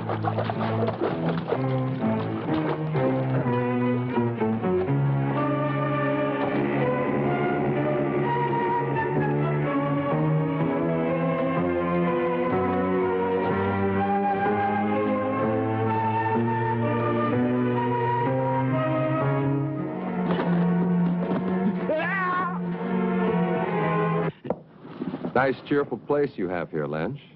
Very fashionable. It's like something out of an insane asylum. Yes, you do have the taste of a connoisseur. The taste of a man who truly knows what is obscene, vulgar, erotic, and simply grotesque. It's very clever the way everything blends together. How things seem to balance. Not one piece out of place. Not 1 inch of space wasted.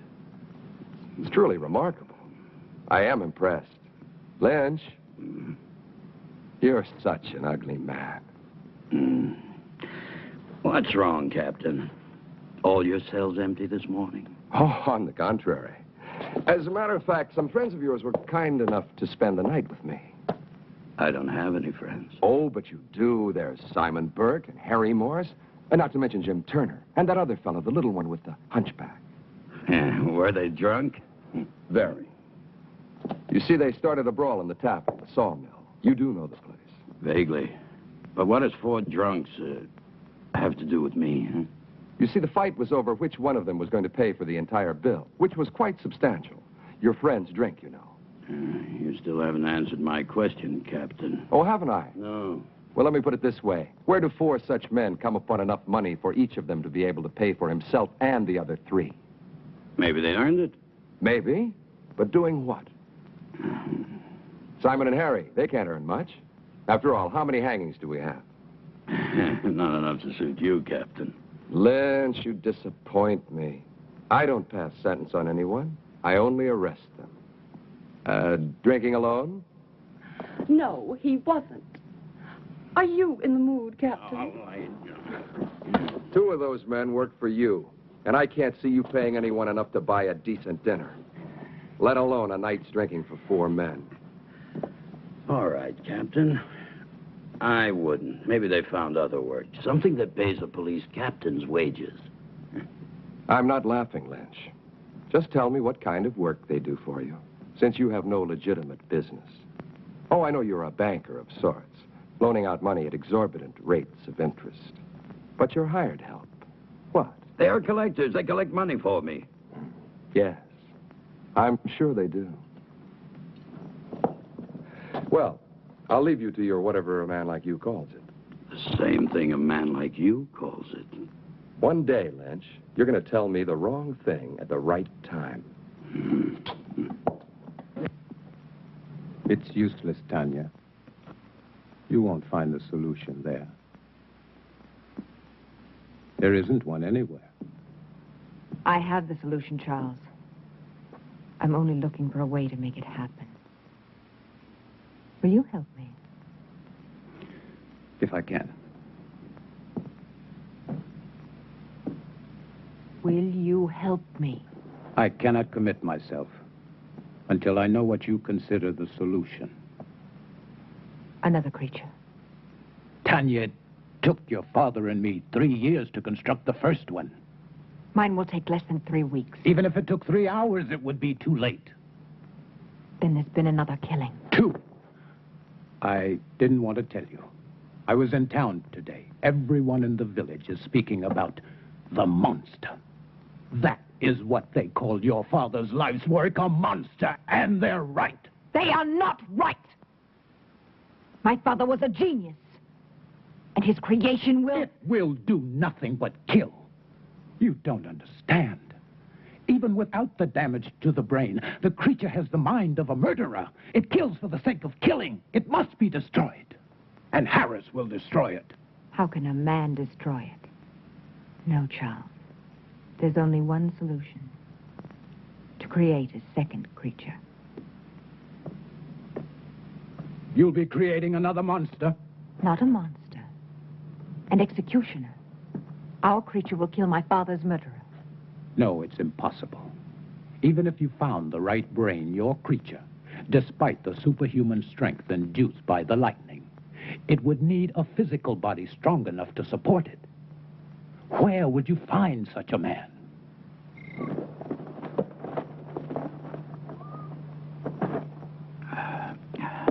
And that's my proposition. 500 pounds if you find me the right person. Yeah, well, what makes you think I can?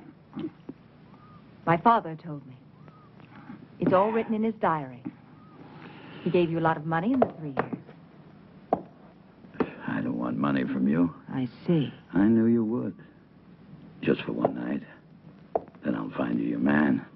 It won't cost you a thing. It will. I feel nothing but repulsion for you. I don't give a damn how you feel about me. It ain't your feelings I want. Your price is too high. Then go peddle your money elsewhere. I think Captain Harris would find my father's diary very enlightening. My selling corpses wouldn't surprise anyone. But your father buying them, now that would give everybody plenty to talk about, eh? Wouldn't it, miss? Now, think about it. No one else can help you. No one. After all, what's one night out of your life? It can't kill you. And after, you can take a bath and everything will be brand new again. I'll kill him. I'll kill him! You need a drink, Charles. I don't see why you're so upset. A man like Lynch cannot be taken seriously. Still, I would kill him for even suggesting that Thank you, Charles. I didn't know that you felt so much about my reputation. I'm sorry. Of course you do. You are a gentleman. And so you only think of me as untouchable. You're wrong. Am I? Do you ever think of touching me? Tanya, please. Does it really bother you to know that a man like Lynch desires me? No. Only that he was vulgar enough to reveal it to you. You never really believed in my father's dream. You only stayed because of me. What if I did? Then why didn't you tell me? Because you were afraid. You've always been afraid. You're afraid now. We don't need Lynch. All we need is each other. I found him. Thomas. Thomas? Yes, Thomas. Physically, he's perfect. His body's strong and beautiful. Be honest, wouldn't you like to have such a body? What does that have to do with me? Everything, because you love me. I know you do. But you've never done anything about it. Instead of your love for me giving you strength, you let it melt your spine. Stop You it. let it fester inside of you until all Stop. you could do was to look at me with those weird, hurt eyes. With the eyes of an old man. With the eyes of a cripple who could never even dream that I could love him. Could you? Could you love me? Yes. If you look like Thomas. Then love Thomas! I can't love Thomas. He hasn't your mind. Think of it. Think of me. Think of possessing me. Would you like to have my body bend to you? Would you like to make love to me? Yes. Yes. Yes. You can. I can make it possible.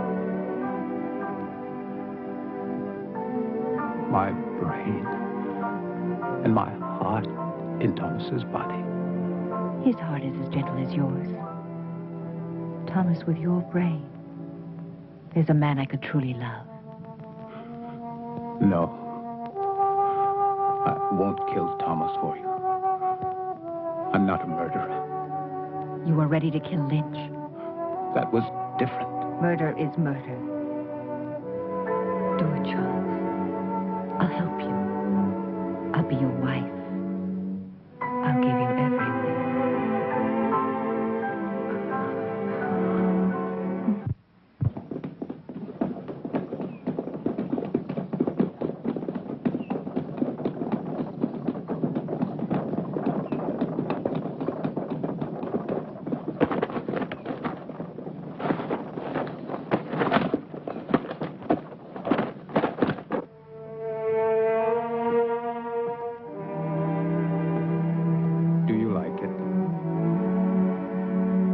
Very much. I've had that ring for a long time. I'd never dared hope to see you wearing it.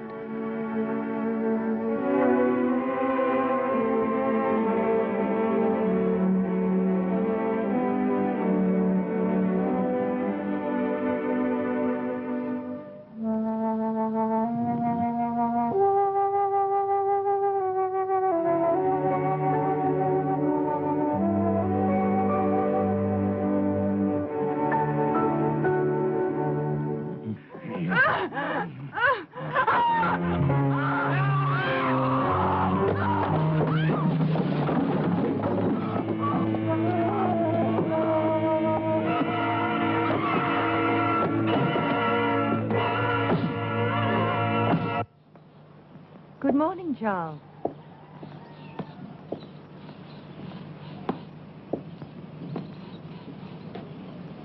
Don't think of Thomas now. Think of him after. The way he will be. In here. Come. In here. He's in there. It's a terrible sight. It's a terrible sight. Oh, terrible. Terrible sight. Blood in my life. Blood in here. Little woman. Come again. Lynch. You cheated me.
Tom Lynch is dead. Last night.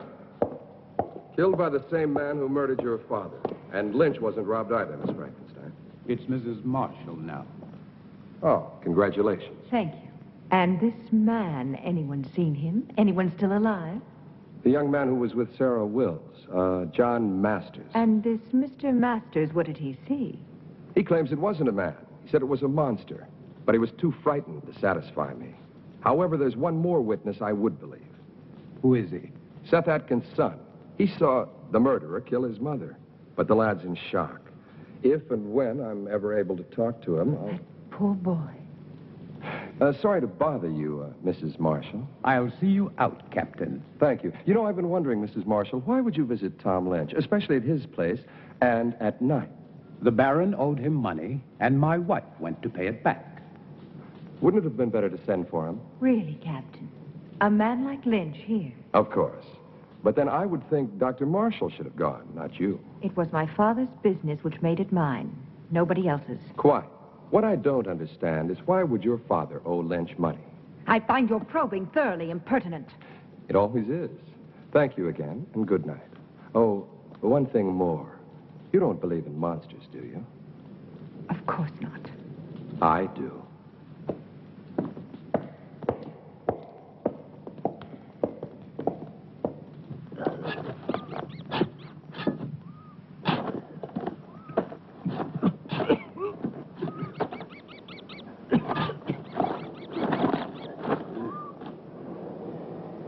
Wait till we've finished. You're worse than Lynch was. Hey, Jim. You sure Dr. Marshall will want it? Am I sure?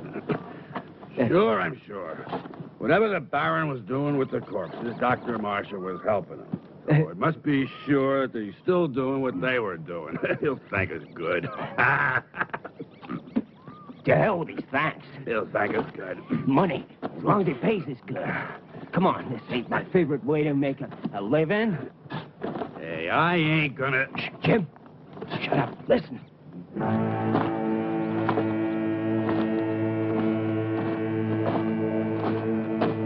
I don't hear nothing.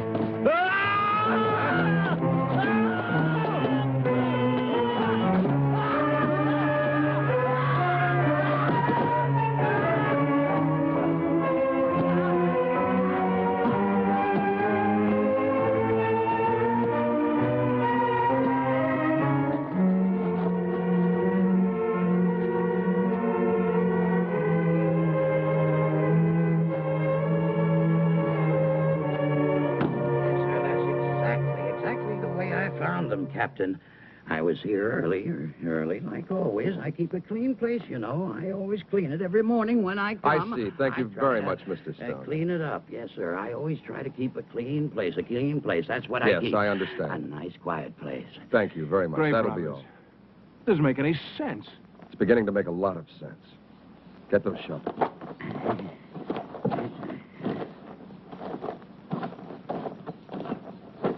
Dig it up. Then dig up every one of them dated within the last 2 months. Just what do you expect to find, sir?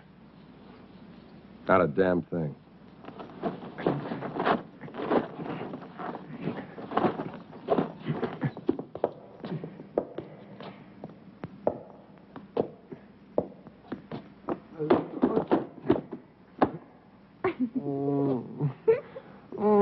Oh,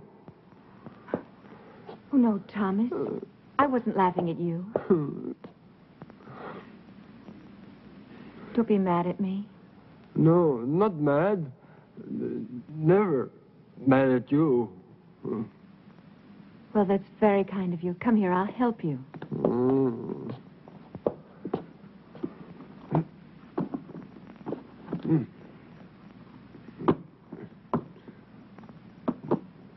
There.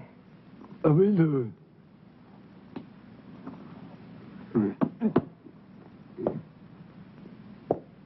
On the chair.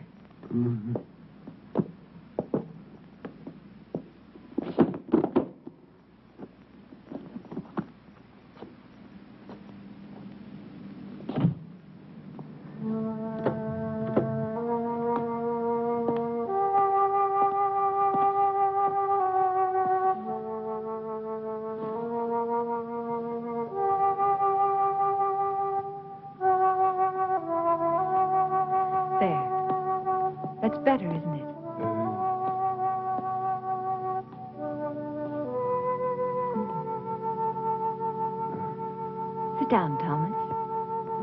Sit down. That's it.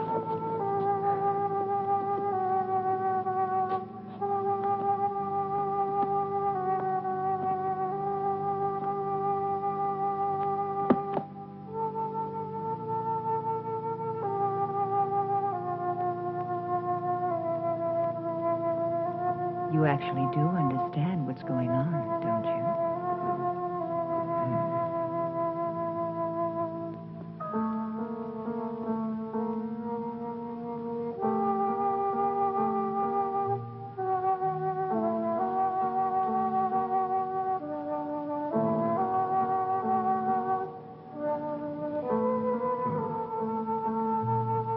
You're beautiful.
May I help you, young lady?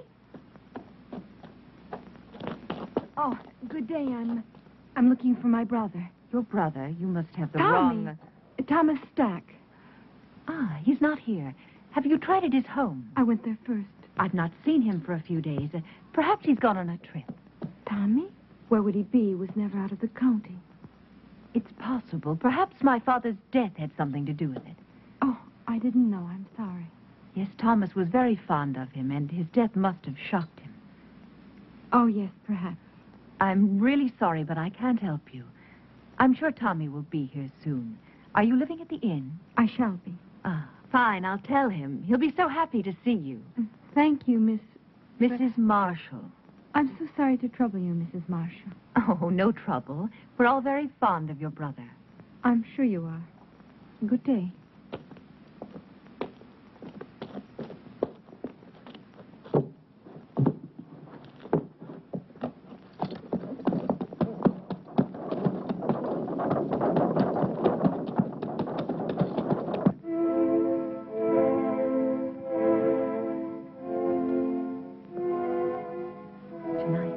You and I will help Thomas to become a whole human being.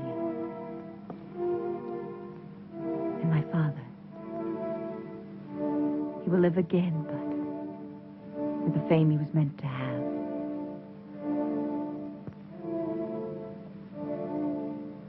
Charles? I liked him, Tanya. I really did. Think of tonight, Charles. Only of tonight.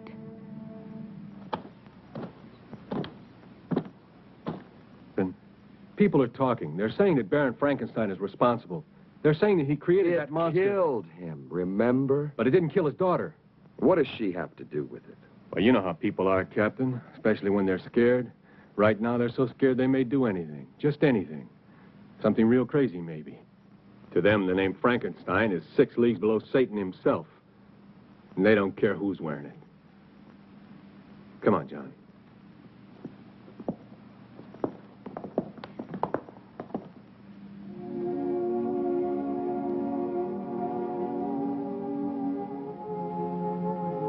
What's wrong?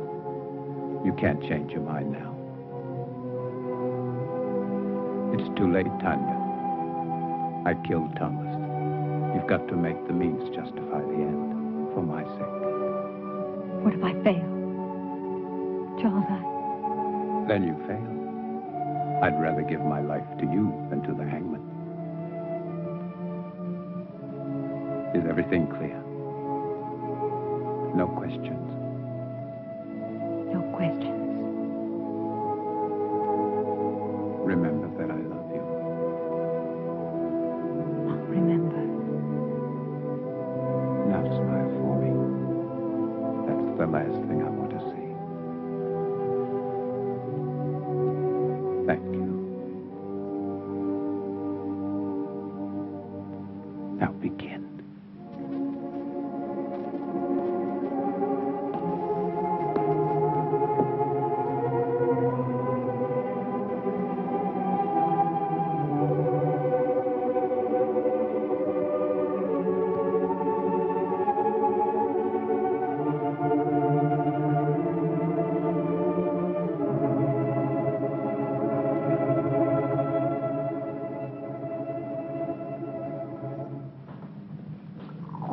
I do not appreciate your intrusions, Captain.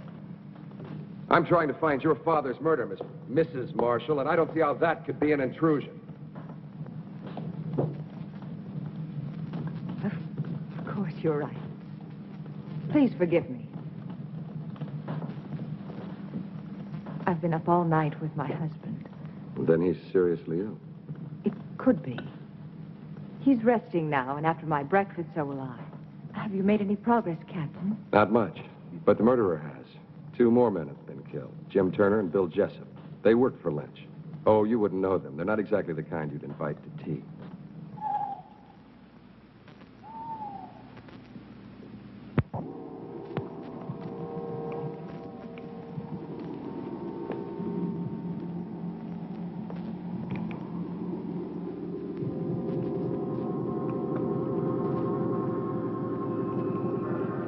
Everything is ready, my darling. Do not be afraid. Soon we'll be together again.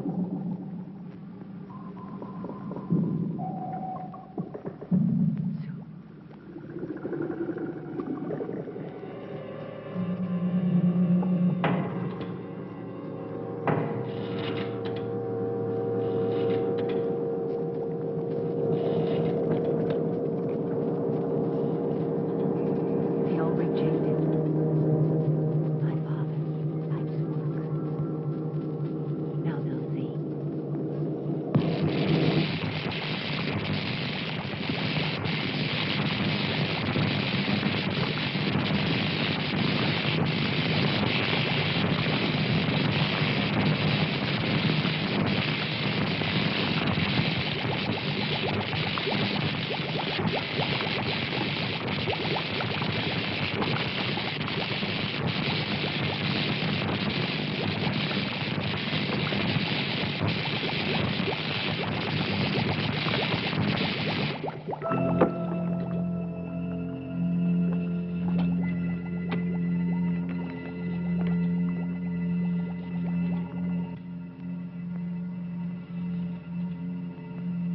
I can't hear you, darling.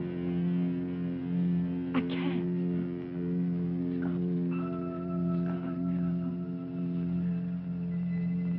You're alive.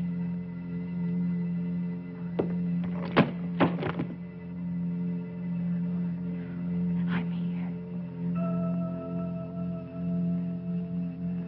I'm here.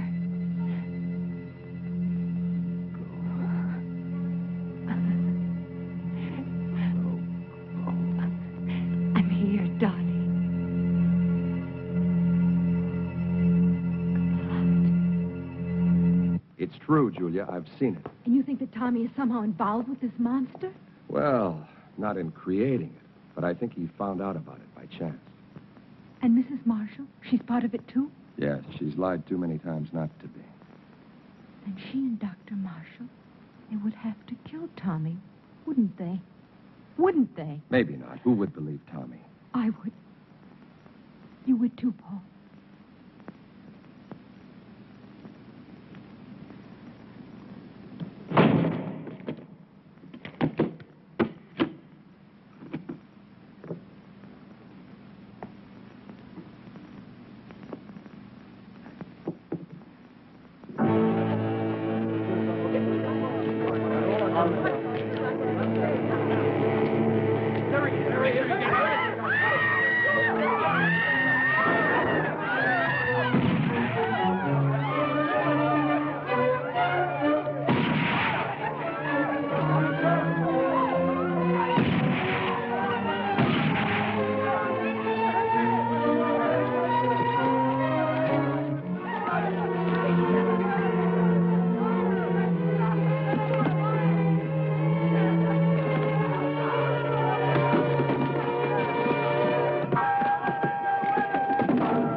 Damned if he isn't headed straight for the Frankenstein estate. Let's go, John.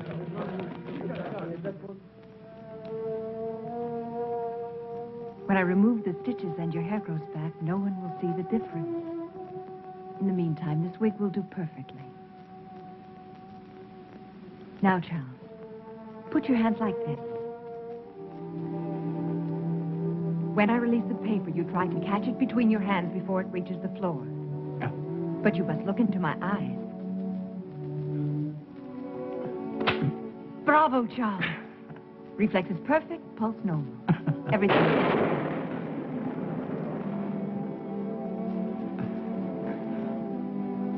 How could I possibly know our storm would come in time? Of course you couldn't. One thing more, Charles. You see that heavy table over there? That one? Go and lift it.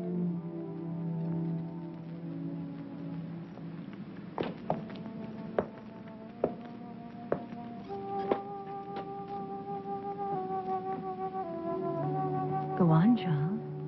Lift it.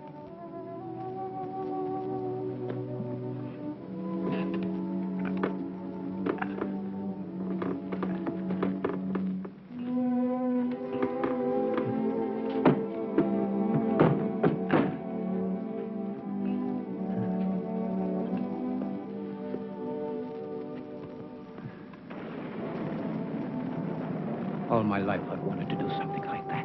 You can now, Charles. You're a young man again. Handsome, strong, intelligent, and beautiful man.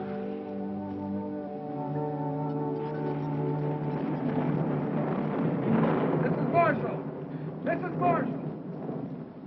What is it? Captain Harris, I insist on seeing you. You must see him, Tanya. He'll just keep on coming back. Come on. Go and see him. Hurry.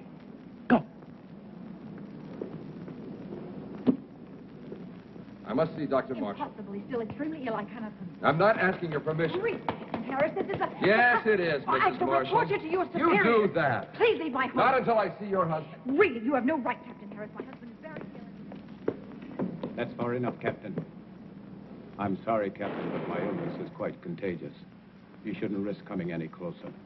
I want to speak to you alone. Whatever you have to say, I want my wife to hear it. Very well. I came to warn you about the monster that you and Baron Frankenstein created. I hold you responsible in the deaths of 8 people, including the Baron. Of course you can prove it. If I could, I would be here to arrest you. I know that you are my proof. I want you alive, Doctor. Why should anyone want to kill my husband? Not anyone. Only the monster he helped to create. Of those killed, 4 were responsible for giving it life. You, Doctor, are the 5th and last. That's absurd, Captain. How could Lynch and those other 2 By men... providing your father and your husband with corpses. I don't have to tell you how they were used. How else are we to know what you are talking about? Those jars in the laboratory, it won't be difficult to prove they contain human organs and not animal. No, Doctor. You never considered the creature might not appreciate your miracle. That's why he killed the Baron, the 3 other men. That's why he must kill you. Why didn't he kill Charles when he killed my father? Because your husband wasn't in the laboratory at the time.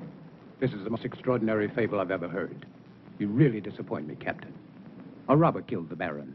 As for those other 2 pyramids of integrity, anyone could have had sufficient reason to kill them. Perhaps it's your incompetence that's led your imagination awry. I suggest you take a look. Very well. I've warned you. Remember, lies can't keep you alive, Doctor. But I can. Your concern is a great comfort to me. Good night, Captain. I don't know what you've done with Thomas, but I'll find out. And when I...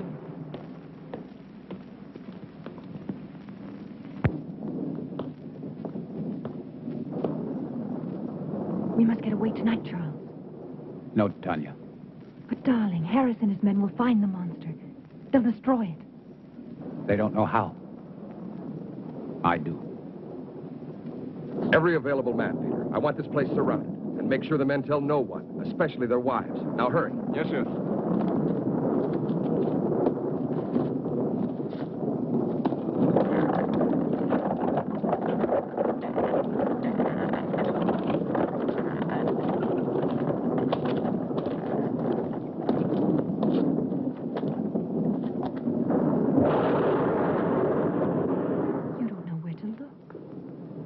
It'll find me. Tonight. Tonight it will be here. Charles.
Show the world that my father didn't fail, that he wasn't insane.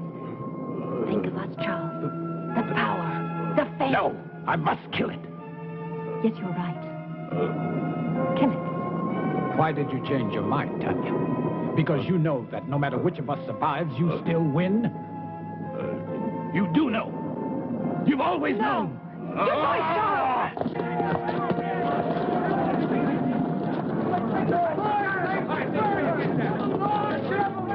Captain Harris. See if he's dead. Just unconscious. All right, let him close. Let's go!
love me.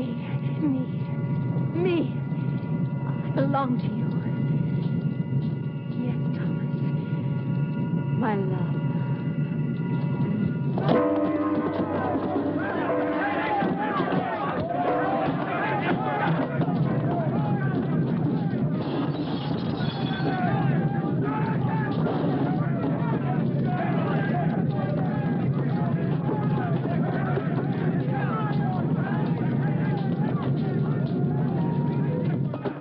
Captain.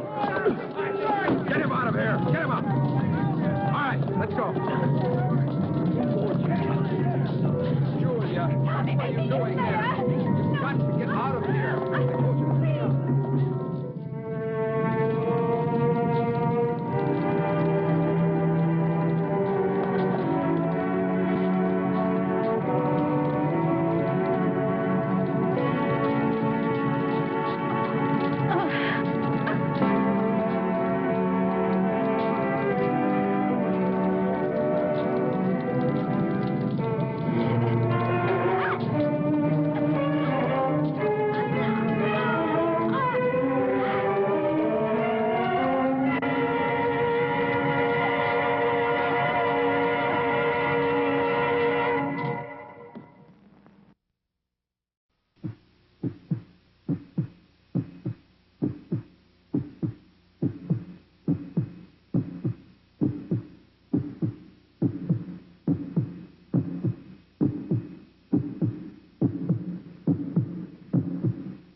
Well, little lady, let's get you taken care of.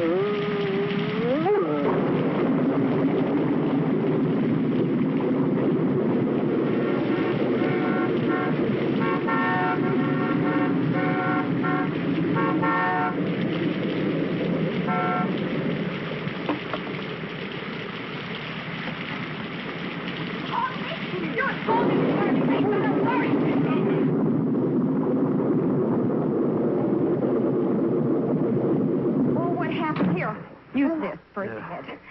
Did you find it hurt or did you hit Oh, it? Martha, she ran out in front of the car. I couldn't stop in time. All right. Were you asleep at the wheel? Careful. Turn on those lights.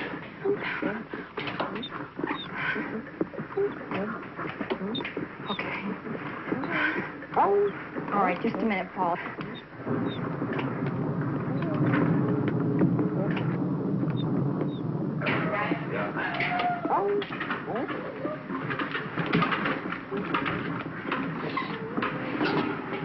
Okay. All right. Careful now. Watch your neck. Watch your neck. Okay, easy. Okay, easy. Okay.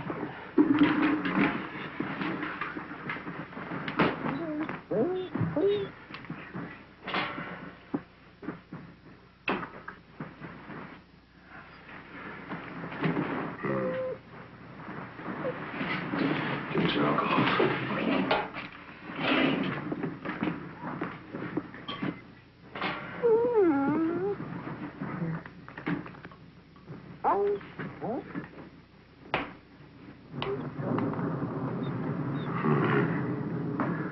Looks like we're going to have to operate. Get me some canine plasma out of the refrigerator. And an IV, too.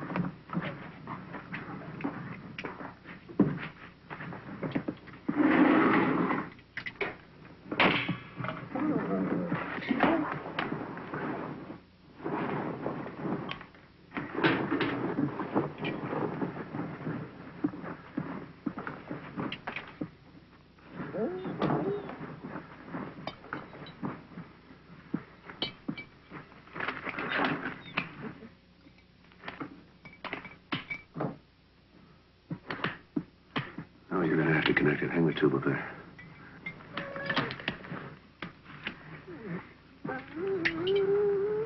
Now insert the needle right in the tube here. Insert it? Mm-hmm. Okay. Alcohol. Okay. Okay.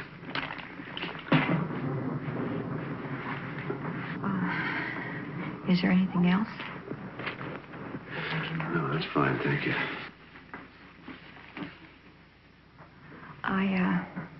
I've got some coffee that I have made. I'll get it for you. Fine.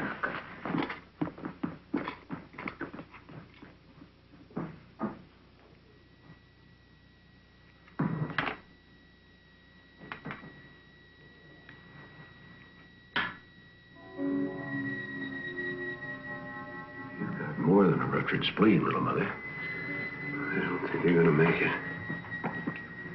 Maybe your pups will have a chance. Paul? Is there anything else I can do? Get Gordon on the phone.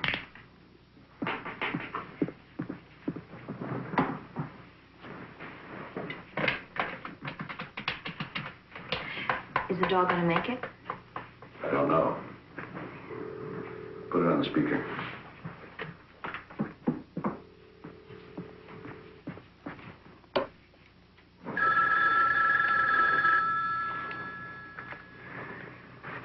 No. Answer it in the morning. Could be important. Okay. Thank you. I'll check back with you. Okay. Hello. Gordon, Dad.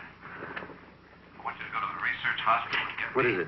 You're not sick, are you? No, I'm fine. Get 20 micrograms of thyroxine, 30 million... Hold it a minute. Now, tell me again. 20 micrograms of thyroxine, 30 million units of penicillin, and 10 units of canine blood. And hurry up! Be there as quick as I can, Dad. So what's happening? I don't know, but he called. First time since the accident. Really excited about something. Yeah, so was I. What are you doing? It's called getting dressed. First you Get put back on to your... bed before you both catch cold. Oh, no, nothing doing. We have unfinished business.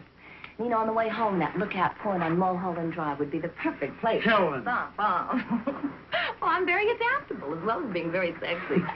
Being pregnant does that, you know. It makes you sexier. God gives me strength. Don't give it a second thought, darling. It is all taken care of. You see, God is a liberated female, and she is on my side.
It's open.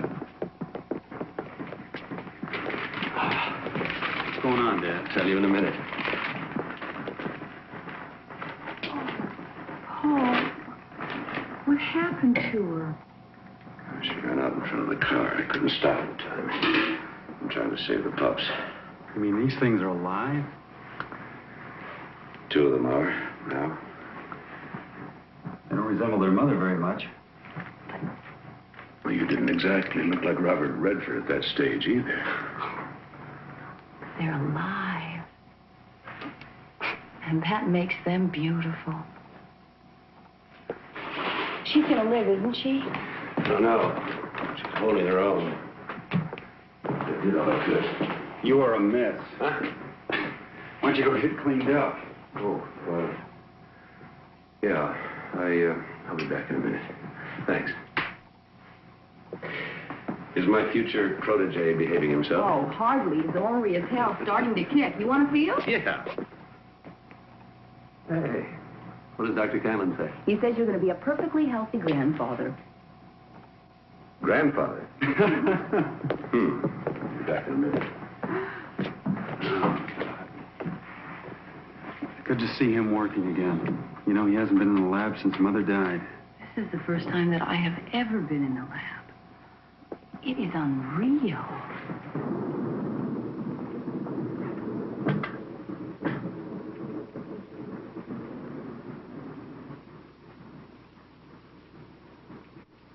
Oh, Nicole, where in all this are you? My sister's still here, Paul. With us.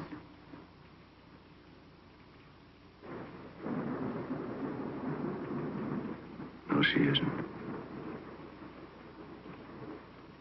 And I'm still guilty. Does that make it easier for you? No. You still resent the fact that I walked away without a scratch? Nicole's gone. And I'm still here. You can't accept that, Martha. And neither can I. So you see, we agree. As simple as that.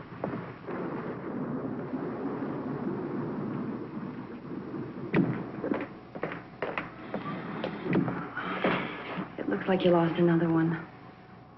No.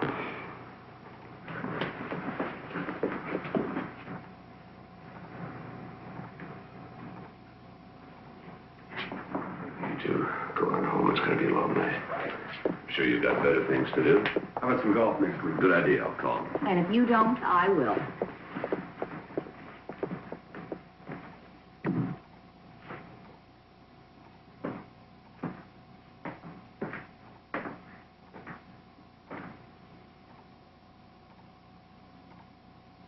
Little mother, we must try something new. Maybe your last pup will have a chance after all. Only one fetus left. 5 weeks or so developed. The mother is providing life support, but she can't live over 12 hours, and the fetus has no chance of survival on its own. So, in an attempt to speed its development, at 3:05 a.m., I commenced intravenous injection of placental lactogen.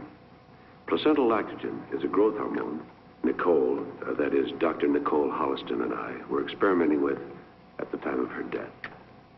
It will either cause rapid development of the fetus due to accelerated growth of molecular cell structures, or the patient will die within hours.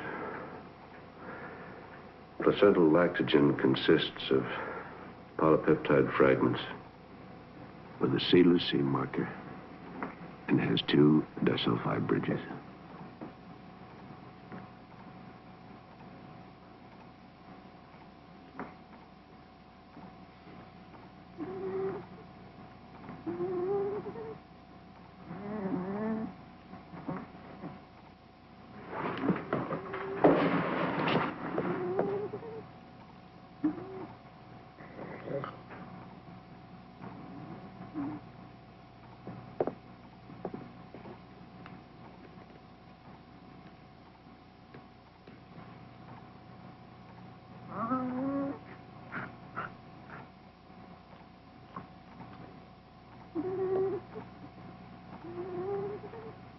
Give me a few more minutes, little mother.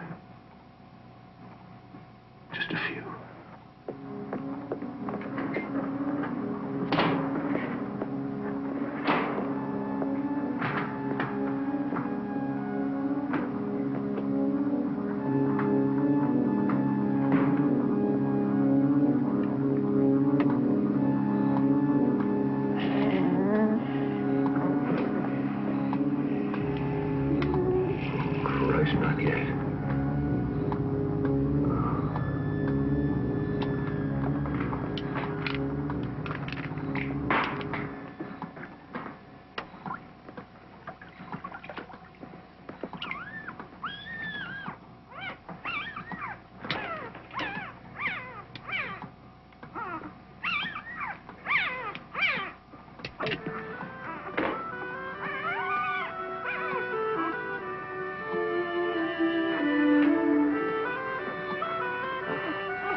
Like it or not, you're getting one hell of a chance at life.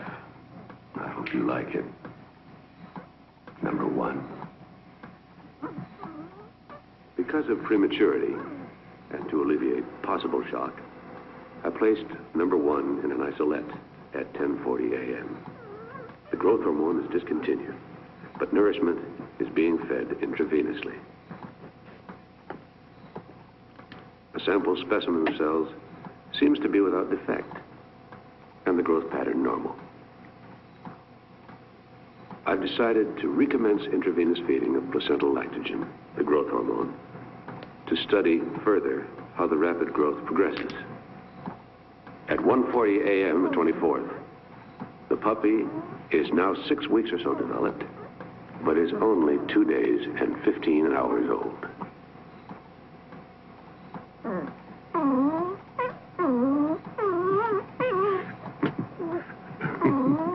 Come here.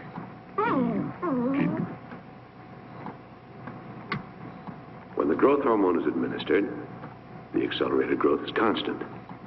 When it's withdrawn, the growth pattern immediately returns to normal, with no apparent harm to the cells. However, I've decided not to release the results of this experiment until I'm sure placental lactogen, the growth hormone, has no side effects.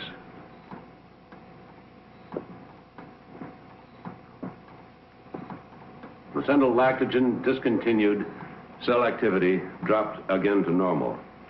Number 1 has attained growth comparable to 1 year. It is still in light tranquilized state. We'll attempt to stimulate the consciousness by injection of nailing.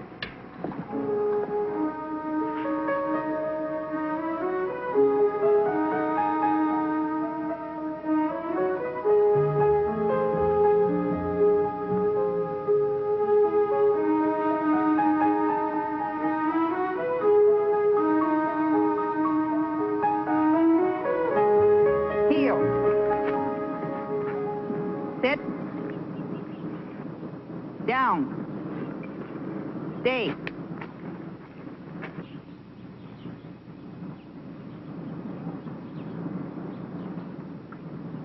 Come. Sit. I didn't think that dog stood a chance. Are you going to keep her? Yeah. Heel? It's a shame you weren't able to save any of the pups. Yes, I'm sorry too. But failure is what keeps us geniuses from becoming too vain. Come.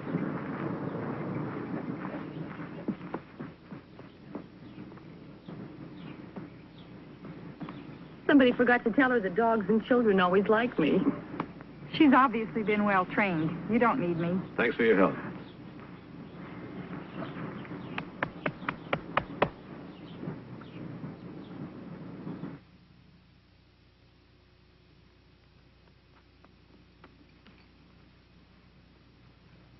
Oh, sorry, number 1, I forgot the time. Go get your dinner.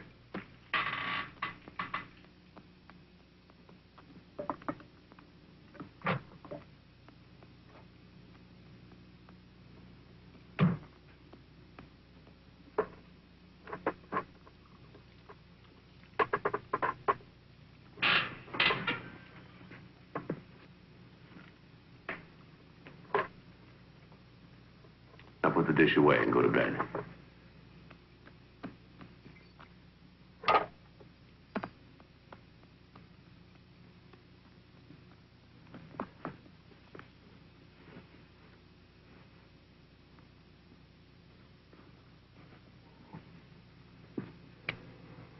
Number 1's ability to learn is extraordinary. It may be an accidental side effect of the drug.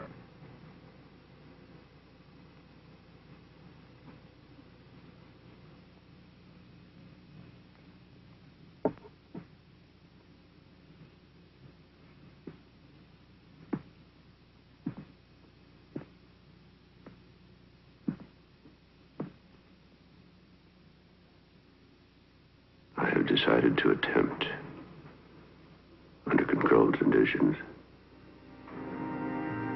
a similar experiment with a human embryo.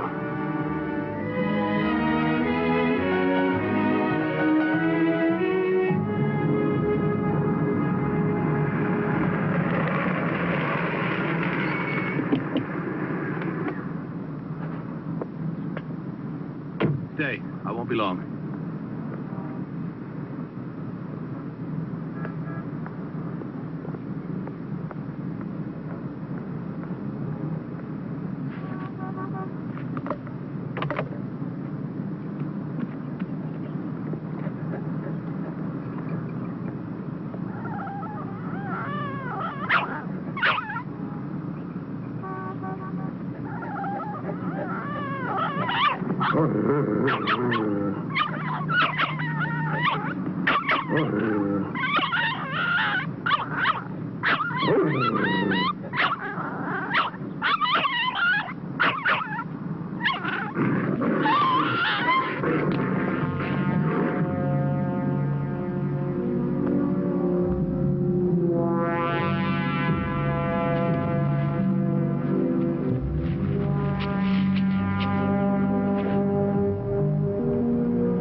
Impossible. Difficult, but not impossible. You'd be jeopardizing your career, your whole life. The results could be worth it. Nothing is worth going to jail for. That's debatable. Nicole had 3 miscarriages before we had Gordon. They were all genetically perfect, but they died because they came into the world too soon. Paul, I understand. Believe me, now, I do. And I know your dedication.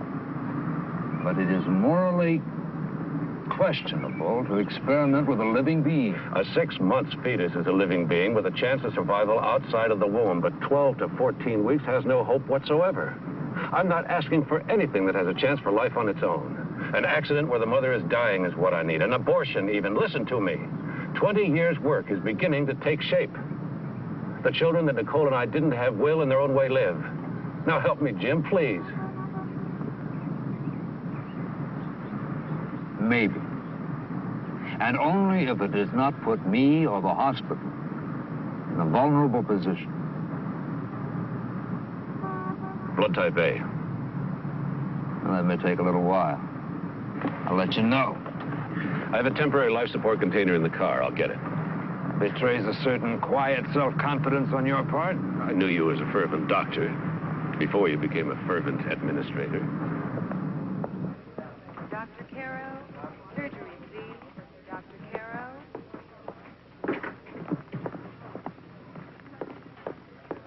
Dr. Shrimp, obstetrics, please. Dr. Shrimp. Paul. Jim Winston. Yeah, Paul. I've got an attempted suicide down here who's not going to make it. She's 14, 15 weeks pregnant and the right blood type.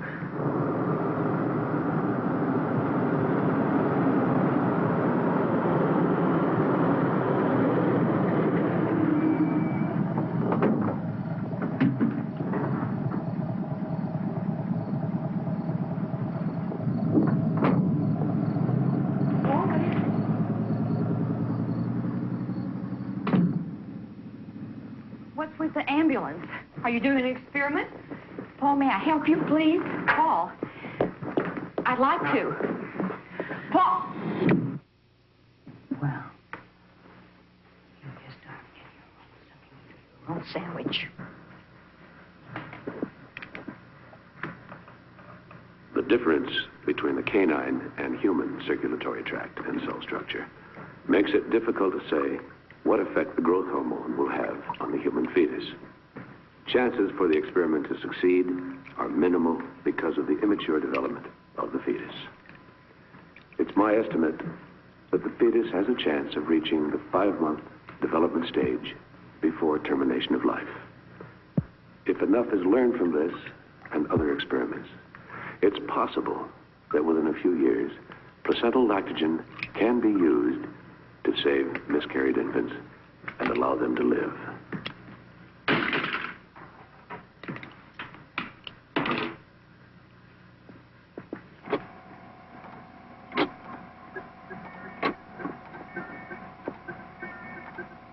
Continuous life support began at 11:50 p.m., February 5th. Heartbeat and other vital signs normal. 10 a.m., February 6th. Fetus showed signs of hypoxia. I made an adjustment, and the oxygen saturation is stabilized.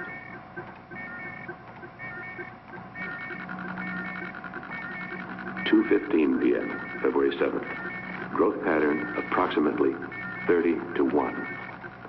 Each 24-hour span appears to equal 1 month's growth in the mother's womb. I'm amazed. February 8th, 6:45 p.m. Fetus size is now equivalent to an 8-month normal pregnancy. It's incredible.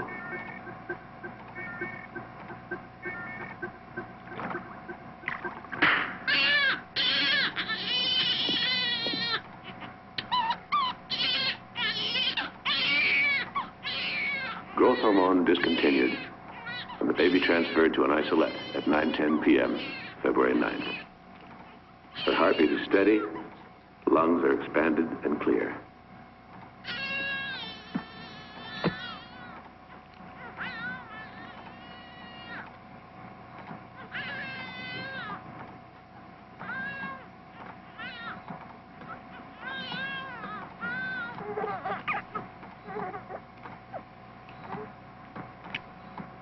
This is the most significant advance in fetal research in the last 10 years. After running tests tomorrow, I must decide the best way of breaking the news to the Medical Association and transferring the subject to the clinic without implicating Dr. Whiston or his hospital. I have no delusions about the legal problems I will have to face.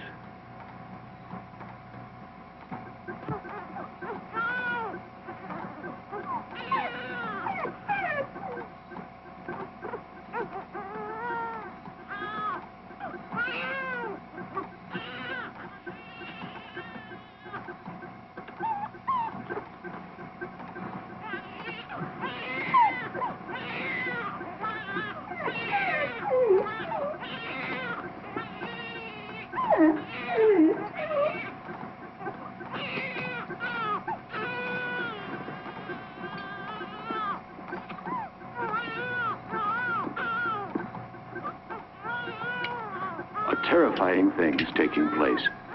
Despite the discontinuance of the growth hormone, the infant is still developing at an accelerated rate. February 13, 1 p.m. I'm still unable to arrest the child's rapid growth. The development rate is now approximately 1 year to each 24-hour period and seems to be accelerating with each hour. February 16, 2 p.m. Rapid growth still uncontrolled. Rate now about 2 years for every 24-hour period. I've worked for 25 years to save life. And now if the girl lives, I've robbed her of a part of her life. I can't even justify bringing others in for consultation. It's my responsibility alone. February 21, 3:40 a.m. There has been a marked change in the cell activity over the past 3 hours. The rapid cell growth is easing off, but the existing cells are now aging and dying at a terrifying rate. My God, will it ever end? The cell action changeover from growth to aging is significant. Preliminary tests indicate the rapid aging may be receptive to certain combinations of DNA blocking agents. 30 cc of antimetabolite solution retarded aging for 3 hours and then became ineffective. February 23rd, 1 a.m. I administered 50 cc of 5-hydroxydopamine, which would be effective if given in a massive dose. However, such a massive dose would cause heart arrest and death within 24 hours.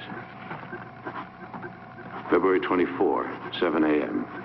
Administering 50 cc of methotrexate, a risk because it's a very strong drug and highly addictive. If methotrexate doesn't arrest the rapid aging, I have no choice but to transfer the girl to the research clinic. I can't cope with it any longer. It's been 19 hours since I administered methotrexate. I think I found the antidote. Accelerated aging has ceased with no withdrawal symptoms. I am, for the first time, optimistic. Why should number one and the girl react differently to placental laxogen? I've run tests on both. The main difference seems to be that the puppy fetus depended on its mother, the circulatory system, blood supply. The human fetus existed on an artificial system.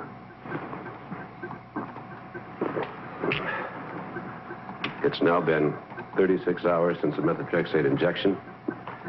Aging is still slowed to...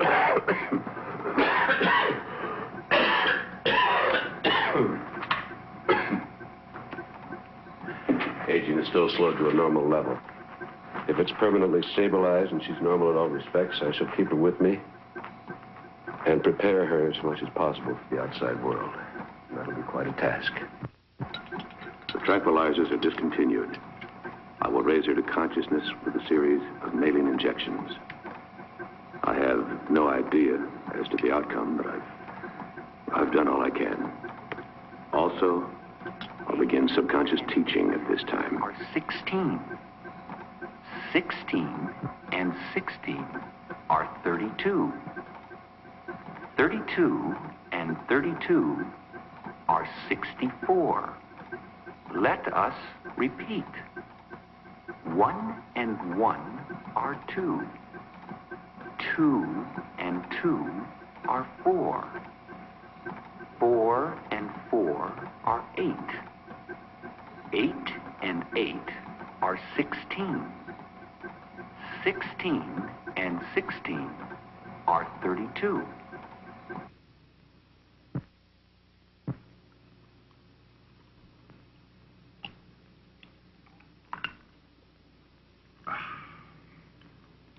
Two and 2 are 4.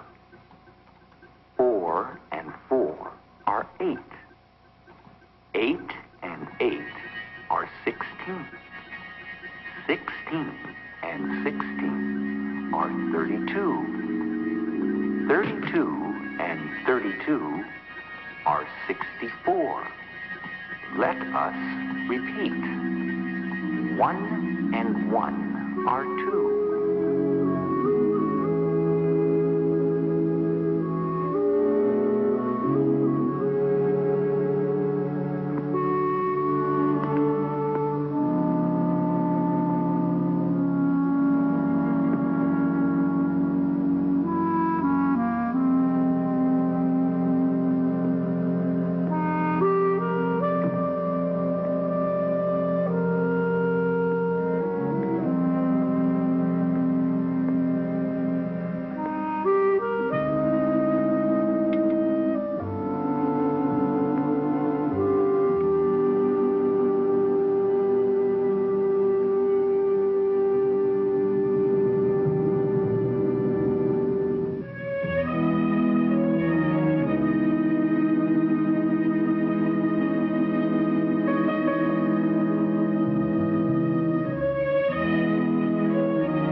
Understand what I'm about to say, but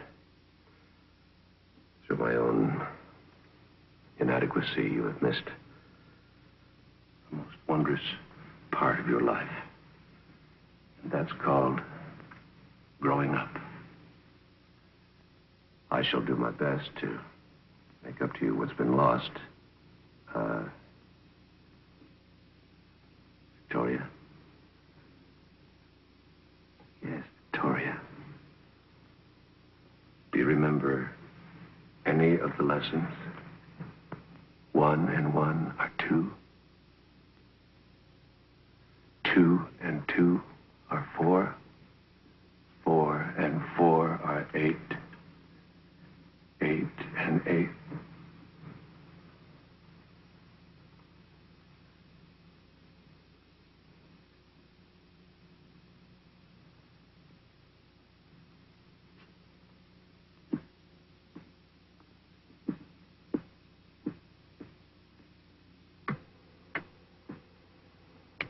The patient, Victoria, awakened approximately 11:30. She seems alert, and upon preliminary examination, functioning at a normal level. Heartbeat is normal, lungs clear, noticeable laxity of muscles from immobility.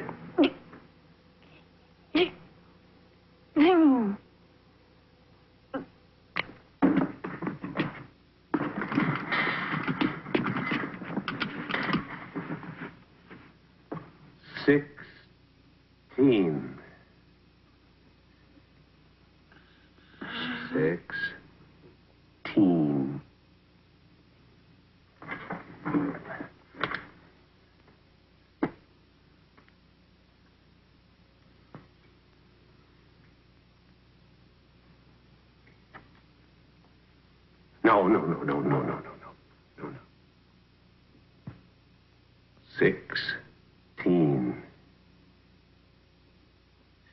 No.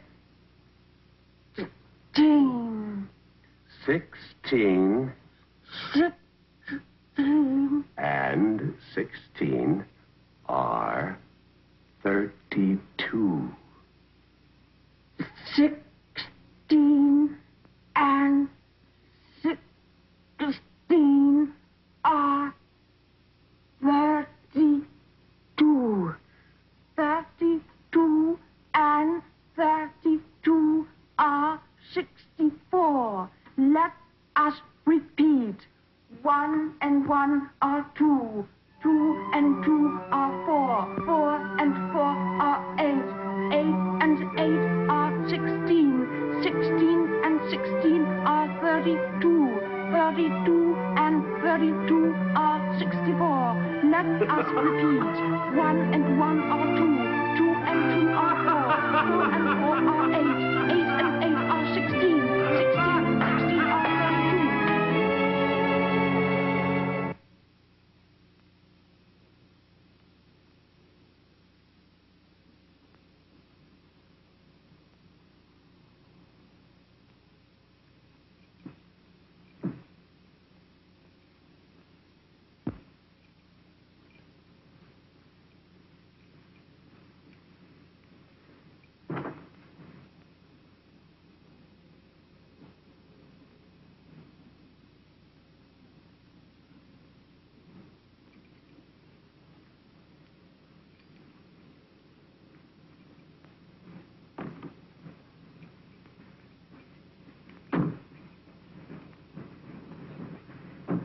Martha, you may as well stay with Helen until I get back. Take care of yourself. Oh, and be sure to call us from Denver. Yes, I will. I'll call you when I'm coming back.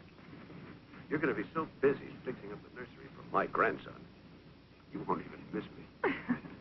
Oh, I just remembered. There is the cutest little frog lamp in the attic. It would be perfect for a little boy's room. Wait till I get home and I'll take it off.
Victoria!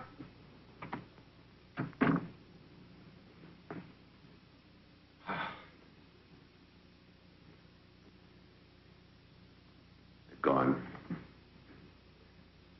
Now we start learning to communicate. With the house to ourselves, I'm trying to explain the rudiments of life. It's easy to forget that the most simple things we take for granted, are totally unknown to her. She is incredibly perceptive, her mind like a sponge, open and ready to absorb everything. Yet, there's a plus factor in all of this. While most of us are capable of using a fraction of our brain capacity, she is able to utilize hers 100%, or damn close to it. There are no barriers, no unconscious blockages, perhaps because she missed the social and environmental restrictions we had imposed on us when we grew up. It's not an unpleasant task to teach such a willing pupil. Continued tests indicate the aging is progressing at a normal level, and there are no signs of addiction or withdrawal from methotrexate. I'm terribly relieved. This is a microscope. Microscope. Her intelligence and comprehension are overwhelming. A combination of total recall and the ability to utilize the information logically. She is not developing emotionally as rapidly as mentally, but I assume this will come with time. And there are your cells. And they're all normal.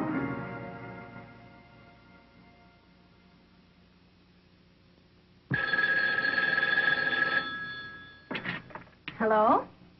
Well, Paul, where are you? Are you being properly devilish? No, I'm still in Denver. Tell Martha to enjoy herself. Take a rest from the house till I get back. I may stop off in Salt Lake City for a little while. Yes, I'll let you know. What?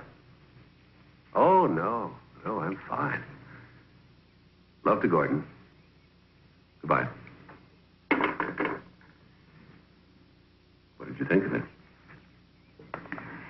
An interesting story, but not very logical. This Bible is much more than just a story. It's an account of the way the world actually began. From what I've learned, that's impossible. You're not alone in thinking that way. But to many, the moral values are what's important. Moral values? Yes, the... In time. Victoria. I like my name. Why am I called that? Because you were a victory for both of us. Come outside. There's a whole world for you to see.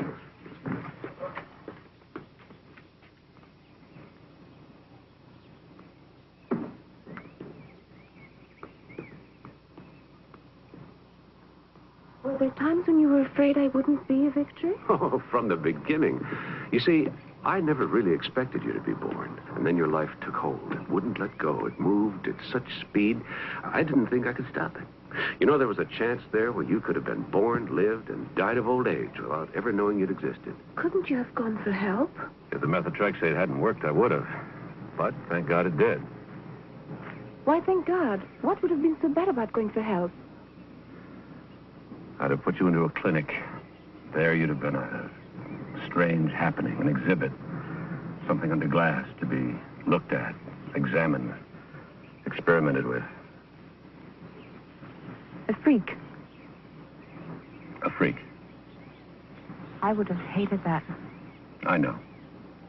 Can it happen now? No. Oh, one chance in a million, but that's as good as saying no. Your cells are normal. You're not supposed to eat that. A flower is supposed to be looked at and admired.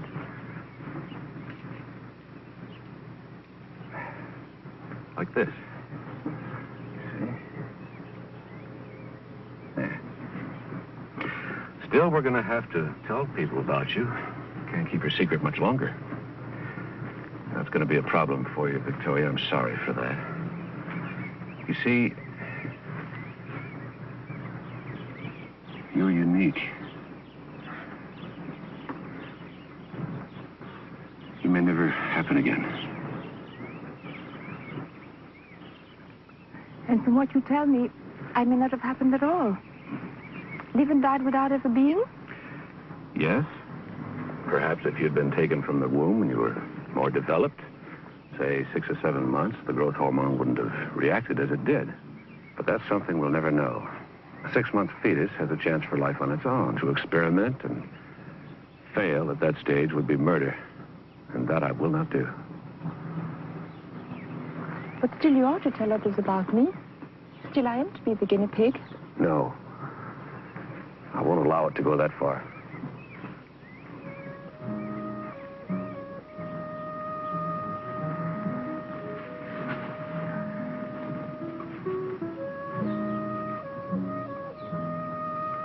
Who am I, Paul? Who are my parents? Your mother gave her name as Anne Smith. She died shortly after you were taken from her. And her real name? I don't know. They were never able to trace her. My father? Your mother never would say. Who knows about your experiment, about me? No one. I really don't exist, do I?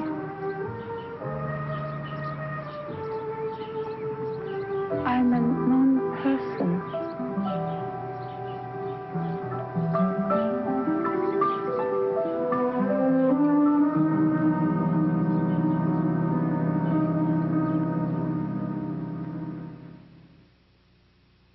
February 23rd, 1 a.m. I administered 50 cc of 5-hydroxydopamine, which would be effective if given in a massive dose. However, such a massive dose would cause heart arrest and death within 24 hours. February 24, 7 a.m., administering 50 cc of methotrexate, a risk because it's a very strong drug and highly addictive. If methotrexate doesn't arrest the rapid aging, I have no choice but to transfer the girl to the research clinic.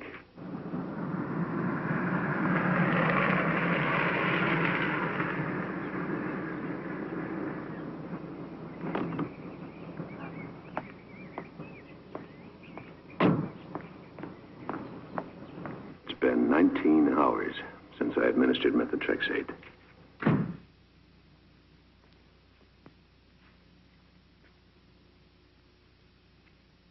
Accelerated aging has ceased with no withdrawal symptoms.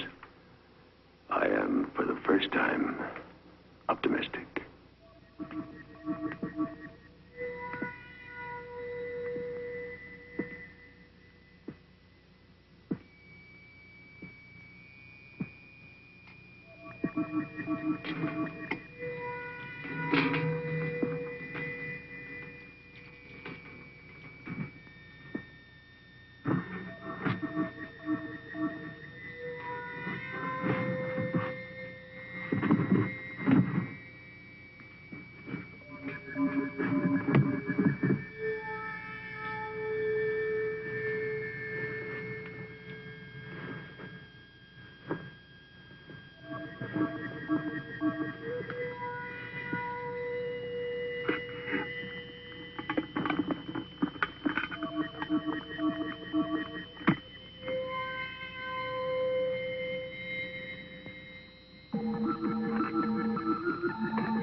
What are you doing here? Paul?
was here.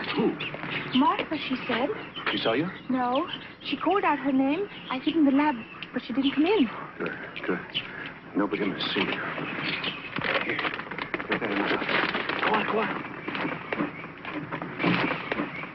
Paul? What? Maybe please go away somewhere. I should like to see some of the things you've told me about before. Before what? You know, when you have to tell others about me. All right. We'll go this afternoon. It's time you experience being around other people. Thank you. I'll try not to embarrass you. Thank you.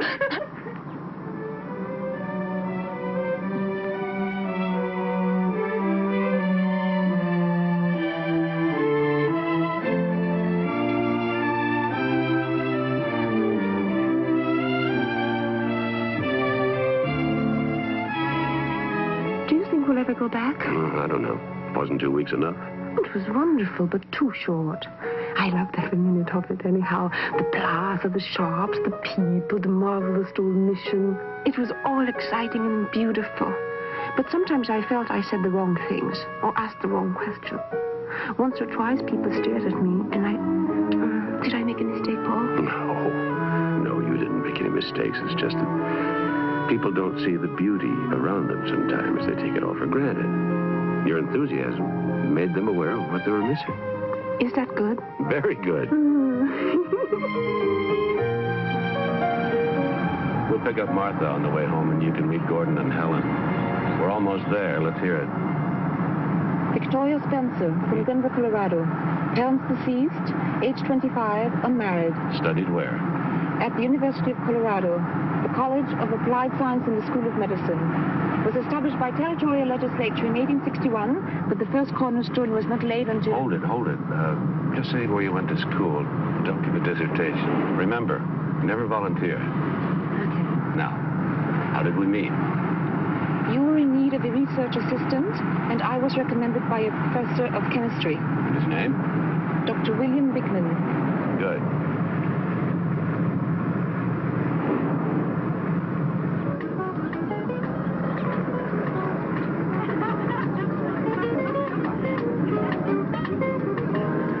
A party. Now is not the time.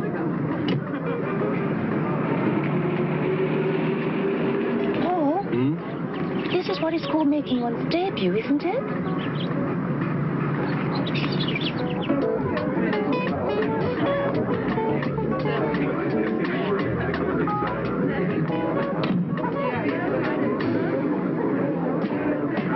What a surprise! Welcome! I didn't know you were home, or I'd have asked you to come over. We just arrived, Victoria. I'd like you to meet my daughter-in-law and my son, Gordon, Helen. This is Victoria Spencer, my new research assistant. Delighted to meet you, Victoria. Oh, well, let me take your hat. Gordon, get some drinks. Yeah. I think you've met Mike Seaman. Yes, of course. Hi, My nice father, to see you again. Victoria Spencer, Mike Seaman. Victoria Louise. Martha? Paul has stopped off on his way home, and he has a lady with him. What? A lady? A new assistant.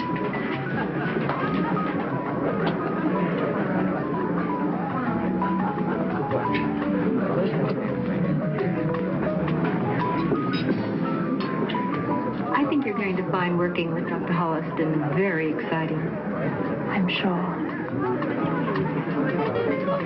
And we went to this fantastic fair last night. Was I all right?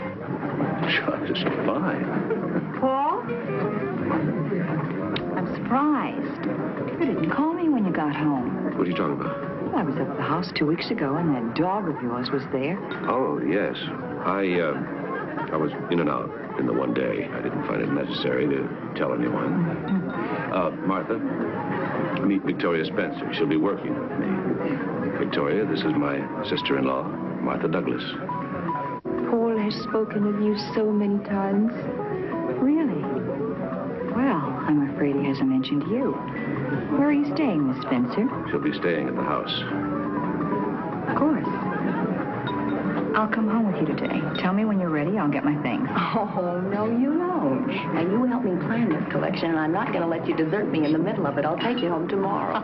Oh, by the way, George just came in, and he's looking for you. Oh. Excuse me.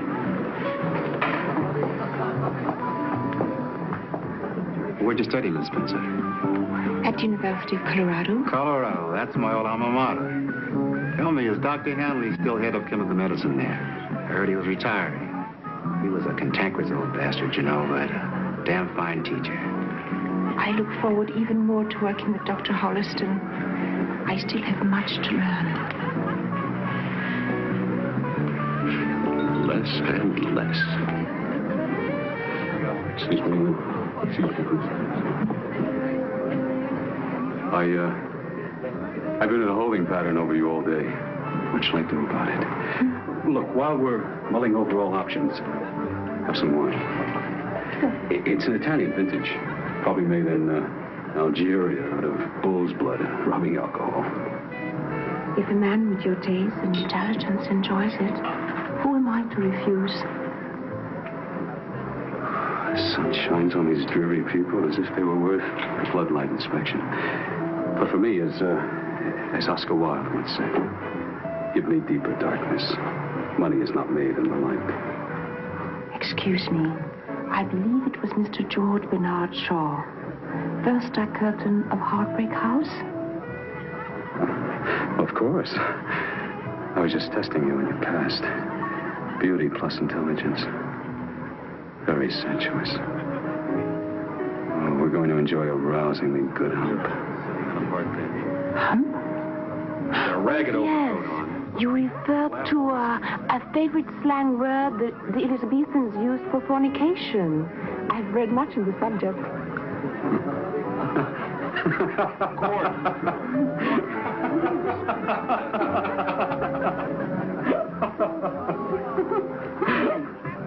You can talk to your computers like that, but not my guests, huh?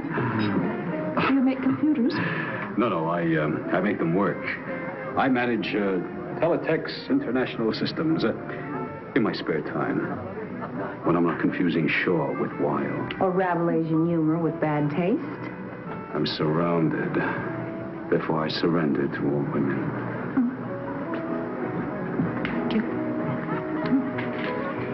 One of these days, I'm going to remember what a presumptuous son of a bitch he is and not invite him around. He's only obsessed with a perfectly normal urge. Or so I've read. Victoria, you are unique. And totally charming. Come on, let me introduce you to some nice people. Well, let's say nicer people.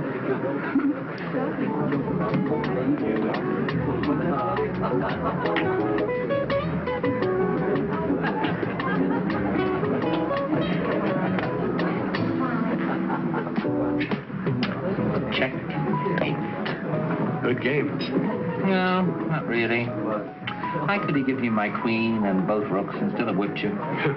You may be right. No, that's not correct.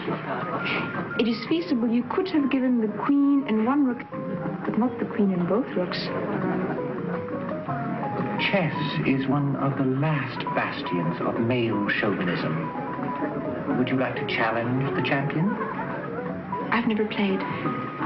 She has never played, and yet she tells me I am wrong. I've read the rules in a book on chess, and a very interesting book by Alekhine. Oh. No, I had a friend once, never skied. He read every book there was. First day out on the slopes, broke both his ankles. This is much safer. You just sit down, sweetheart, and I'll show you the rules of the game. Thank you. This little doodad, that is a pawn. Now, he can only move one space at a time, except on his first move. I know. Shall we play it? Well, they use the pacifier, but they refuse to be humiliated by discussing it. They wouldn't go that far, not even for science. Oh, your Victoria is something extraordinary. You should see what she's doing to Frank Riley. I love it. I hope he doesn't beat her too badly. Dr. Brothers, I read your column every day. It's wonderful. Thank you. That's very nice. Excuse me.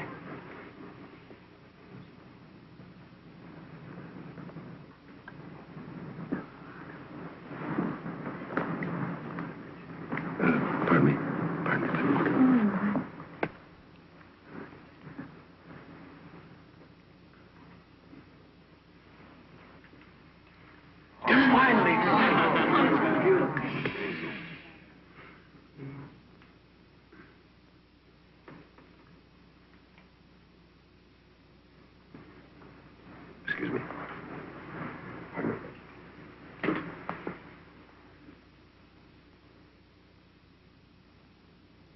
wonderful. Wonderful. If you don't keep quiet, this game is off.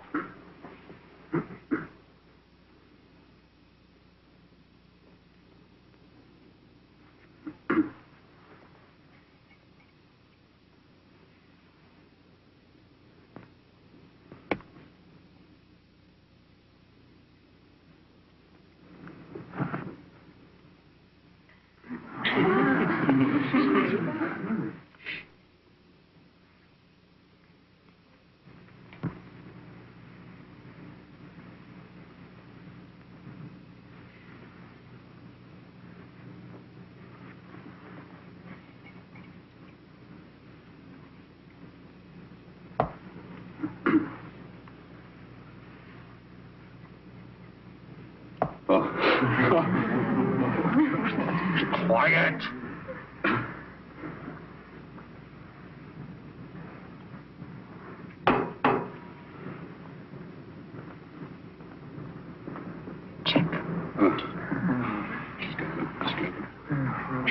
Amazing. What a movie. It's beautiful.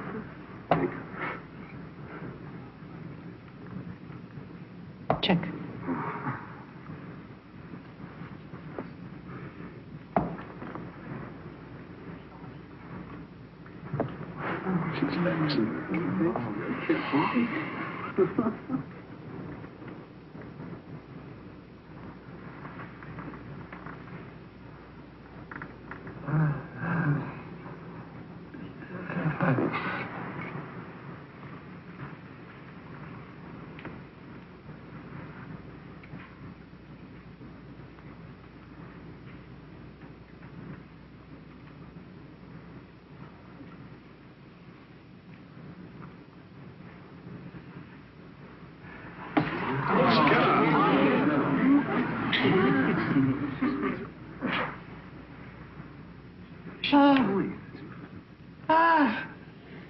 It's Sandman versus Storm. Yes. I don't understand. Huh? I don't understand. Oh, yes, you do. Oh, yes, you do. You understand damn well that is Sandman versus Staunton. I knew it 15 moves ago, and I couldn't focus on it. Ah! The match was played in Paris on December the 6th, 1843. It's a classic game. You led me into it. You played before. You know every game. Not every game. Well, you certainly know this game well enough. You let me win. You should have played bishop takes rook's pawn. I'd have had to resign. Where have you played before? I've never played. I've only read books. I've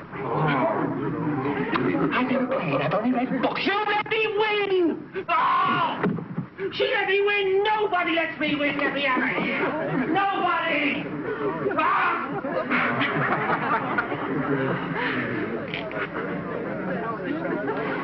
You had him beaten. You are a married man. I believe that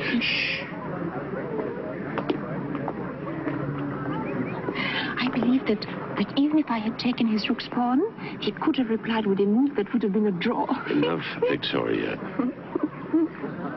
Why did you wish me to lose? Because you should have lost. But chess is only a game. Once one knows the alternate possibilities of play, there's a logical progression to the conclusion. There are some things you can't get out of books. To understand them, you have to be experienced. Be patient. Victoria! What a wonderful thing to see. His ego will never recover. Oh, welcome to our little group. We're original but very loving. You'll like us. I know I will.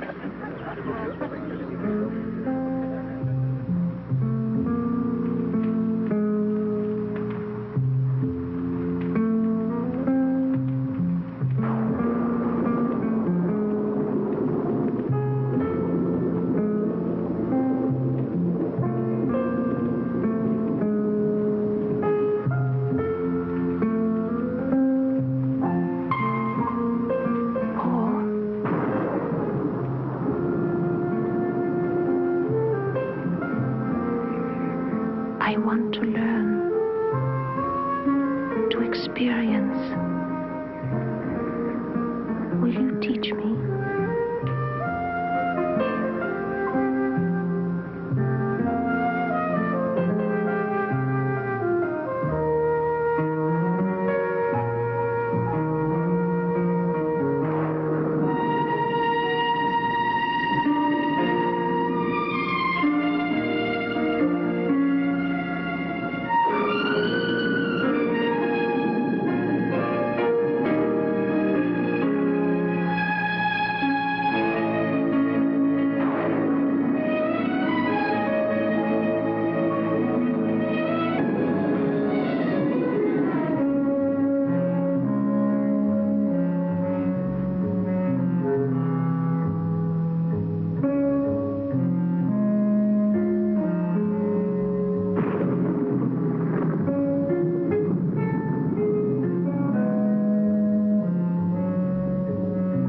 clinic.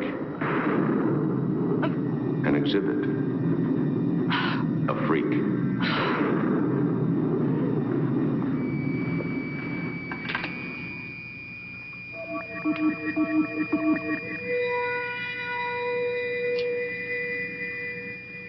February 24, 7 a.m.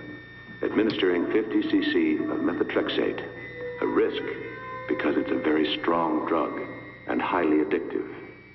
If methotrexate doesn't arrest the rapid aging, I have no choice but to transfer the girl to the research clinic.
California's answer to Madame Curie this morning?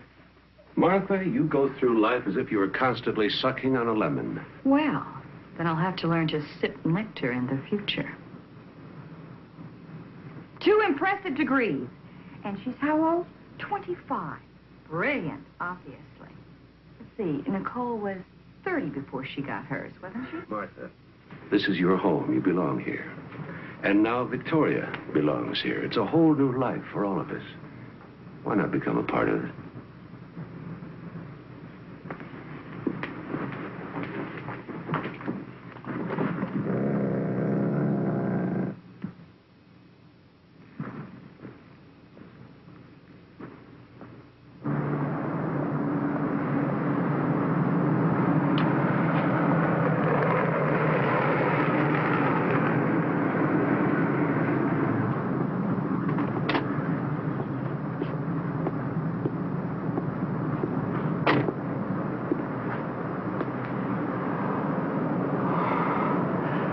The greatest revelation is stillness.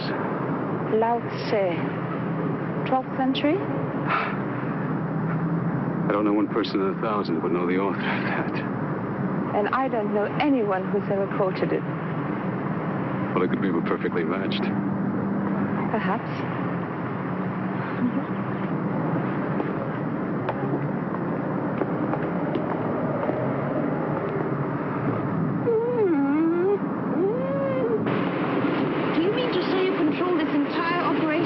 I do. My computer's a better company than most people I know. They're impersonal, but intellectually stimulating. This is it. Best in the States. Maybe the world. And here's the medical unit you asked about. May I ask you a question? You know how to operate a computer? Yes. Yes, of course. You read a book about it, like chess. Yes, I did. All right.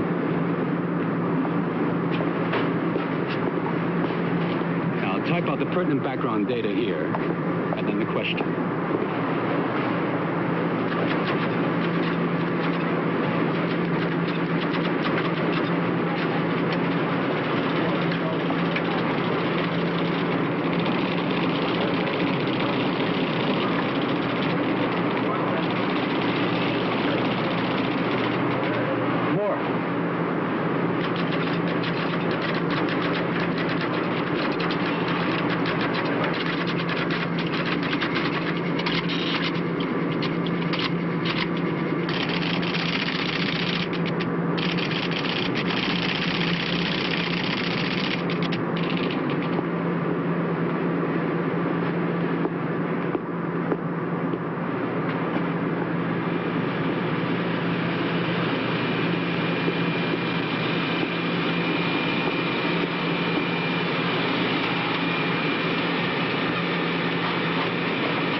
Antidote. 70 milliliters pituitary gland extract from unborn fetus.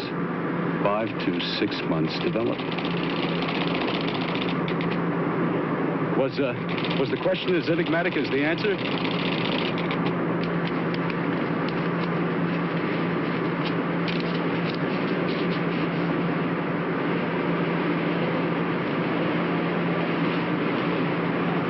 Thank you very much, Mr. Collier. Goodbye.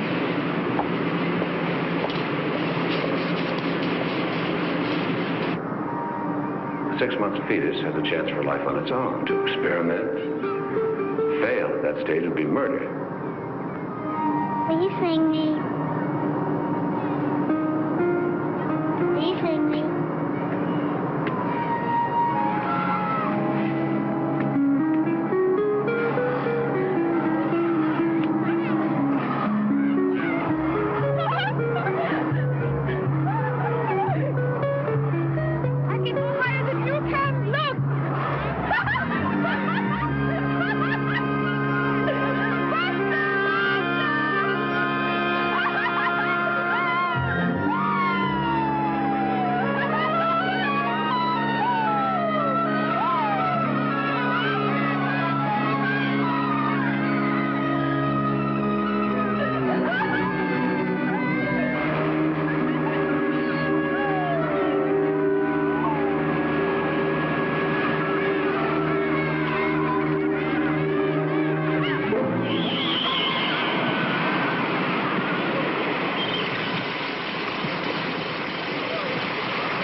Your bouillabaisse is the best, Martha. Couldn't top it in one of the finest restaurants in Marseille. Thank you. It's nice to be appreciated. In the cookbook, La Rousse Gastronomique recommends a touch more tarragon. I'll get the coffee.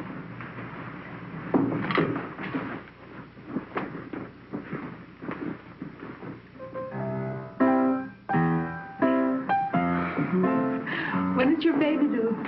According to my calculations, I am 5 months, 25 days, and about 2 hours pregnant.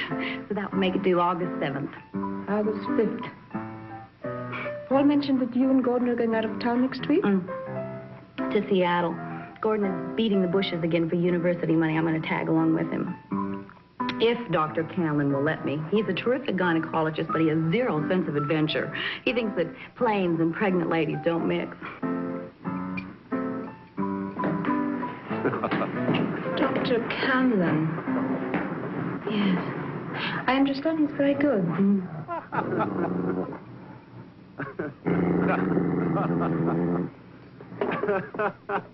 No, it's not my Then imagination. you took it the wrong way, Martha. What's the matter with you? I don't know what's the matter with me. I didn't take anything the wrong way. I can't stand to be in the same room with that woman. I am why? frightened.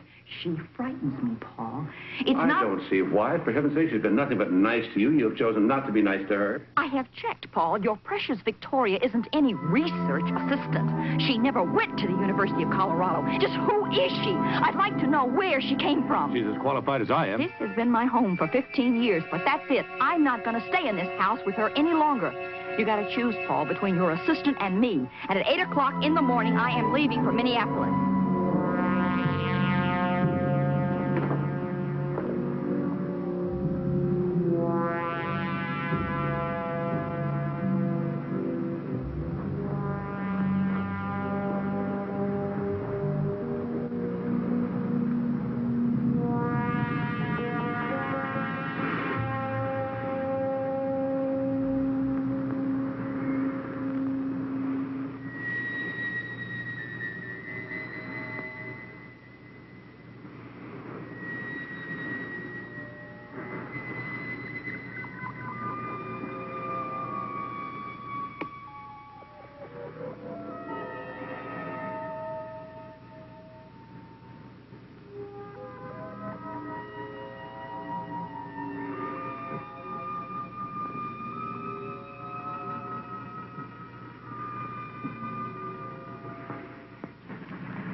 Victoria?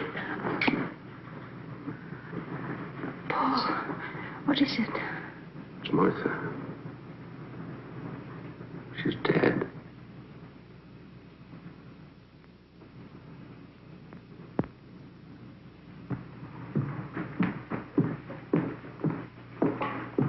So sorry. Heart attack. You must go, of course. Yes. But I don't want to leave you alone. Maybe Helen can come over. They left today for Seattle. I'll be all right. I've got number 1. All right. We'll take the first flight out. Take care of the burial arrangements. I'll try to be back by Sunday. I'll call you from Minneapolis.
Good evening. I understand I can rent you? Sorry, honey, I'm not into dykes. I'll pay you $200 if you accompany me to my home for the evening. For $200? Could learn to like it. Come on in while I change. Thank you. But no rough stuff, huh? I understand your condition. I doubt it.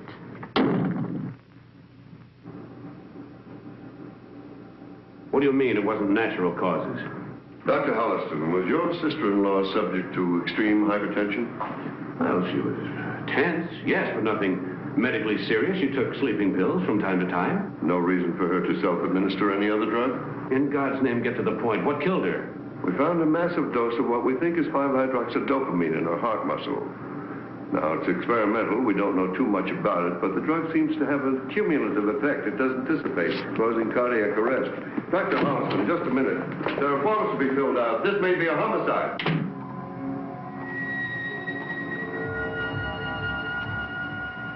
Paul? Victoria? Anybody home? Hello? No.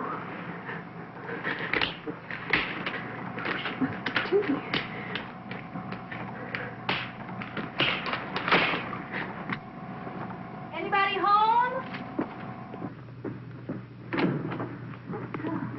I thought you were in Seattle. What happened? Well, between Gordon and Dr. Cameron, I got outvoted, so Gordon went on alone. He made me promise that I wouldn't stay by myself, so here I am. Please go, Helen. What's the matter? Are you all right, Victoria? Please. I'll call you later. Where's Paul? In San Francisco. At a medical conference. I'll call you, okay? Now, please go. Oh, you look so tired. Well, now, he is working you too hard. I'm going to make us both a cup of coffee.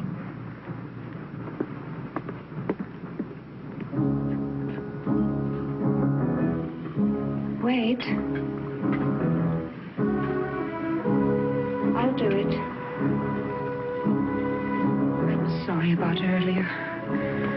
Actually, I'm glad you're here.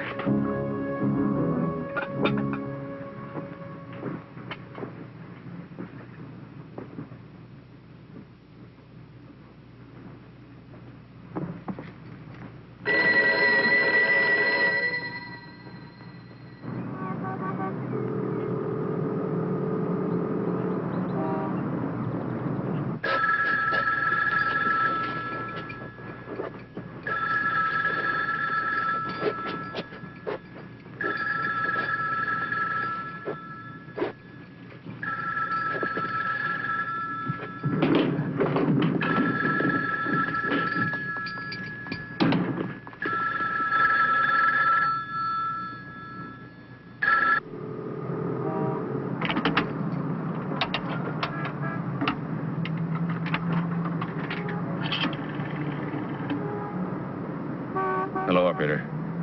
I want you to get me to the University Club in Seattle, please.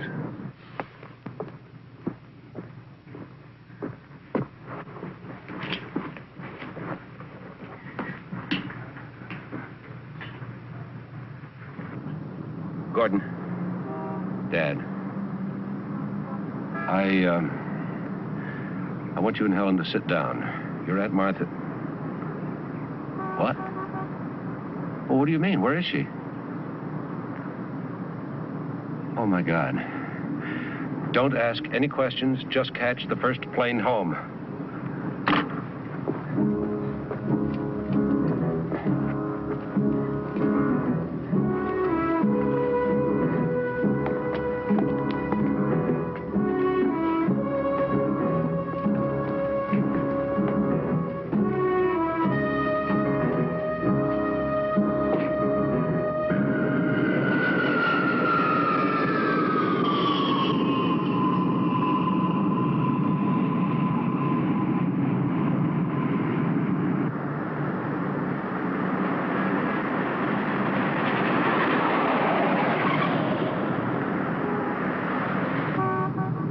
Why did you do it? To give life.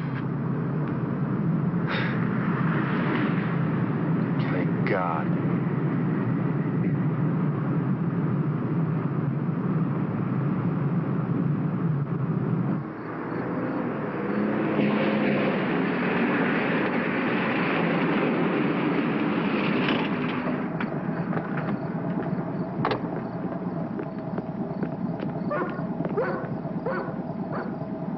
Down the basement.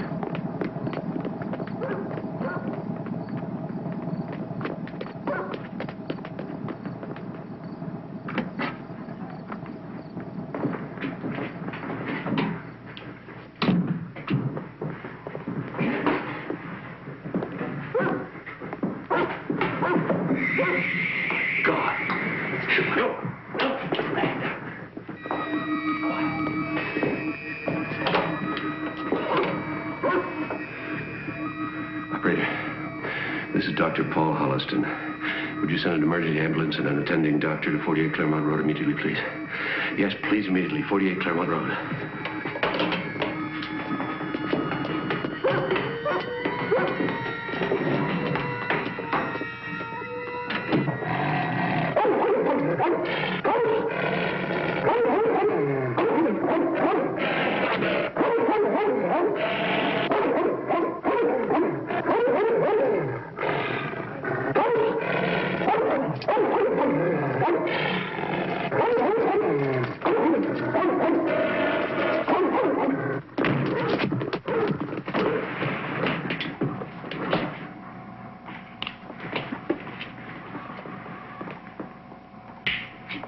It would be wise for you to leave.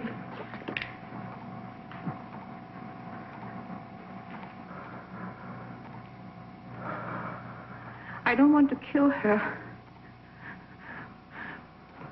But I will if it's necessary. Why? Tell me why, Victoria. I want to live. I must. Why Helen?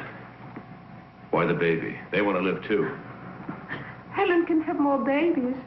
I must have this one. Why? I'm dying, Paul. See for yourself. Why didn't you tell me? What could you do about it? Look at me, Paul. Look at me. Look closely. I'm dying.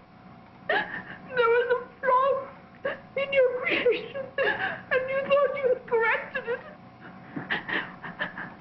But I'm immune to imperfection. And I'm also what I believe is called a junkie. This is the only antidote.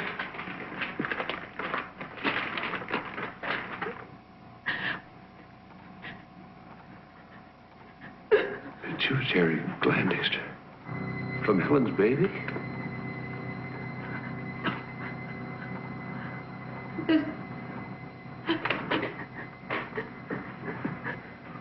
What are you doing? I'm fixing you a larger dose of methotrexate. You're in pain. I'm here to help you, Victoria. No. Trust me. No. What I need, you can't get me. By your own words, you called it murder. Get out. Please. Get out. Please. Get out. I don't want to kill. I don't want to kill. I just want to live. Gordon, the oxygen.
Let me go!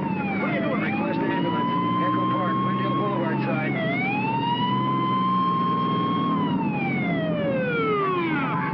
Quick fire over here! She's got to die! Back. No, let me go! You don't understand! Ah!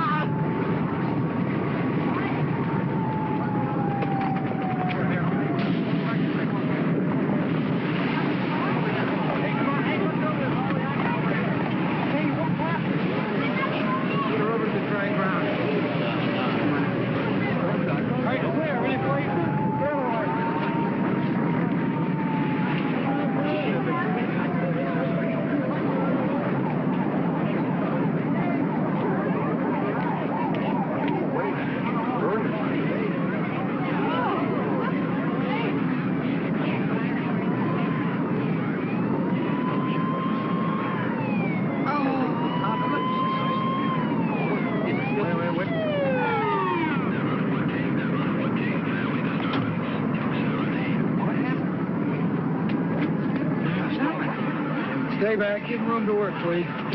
She's having convulsions.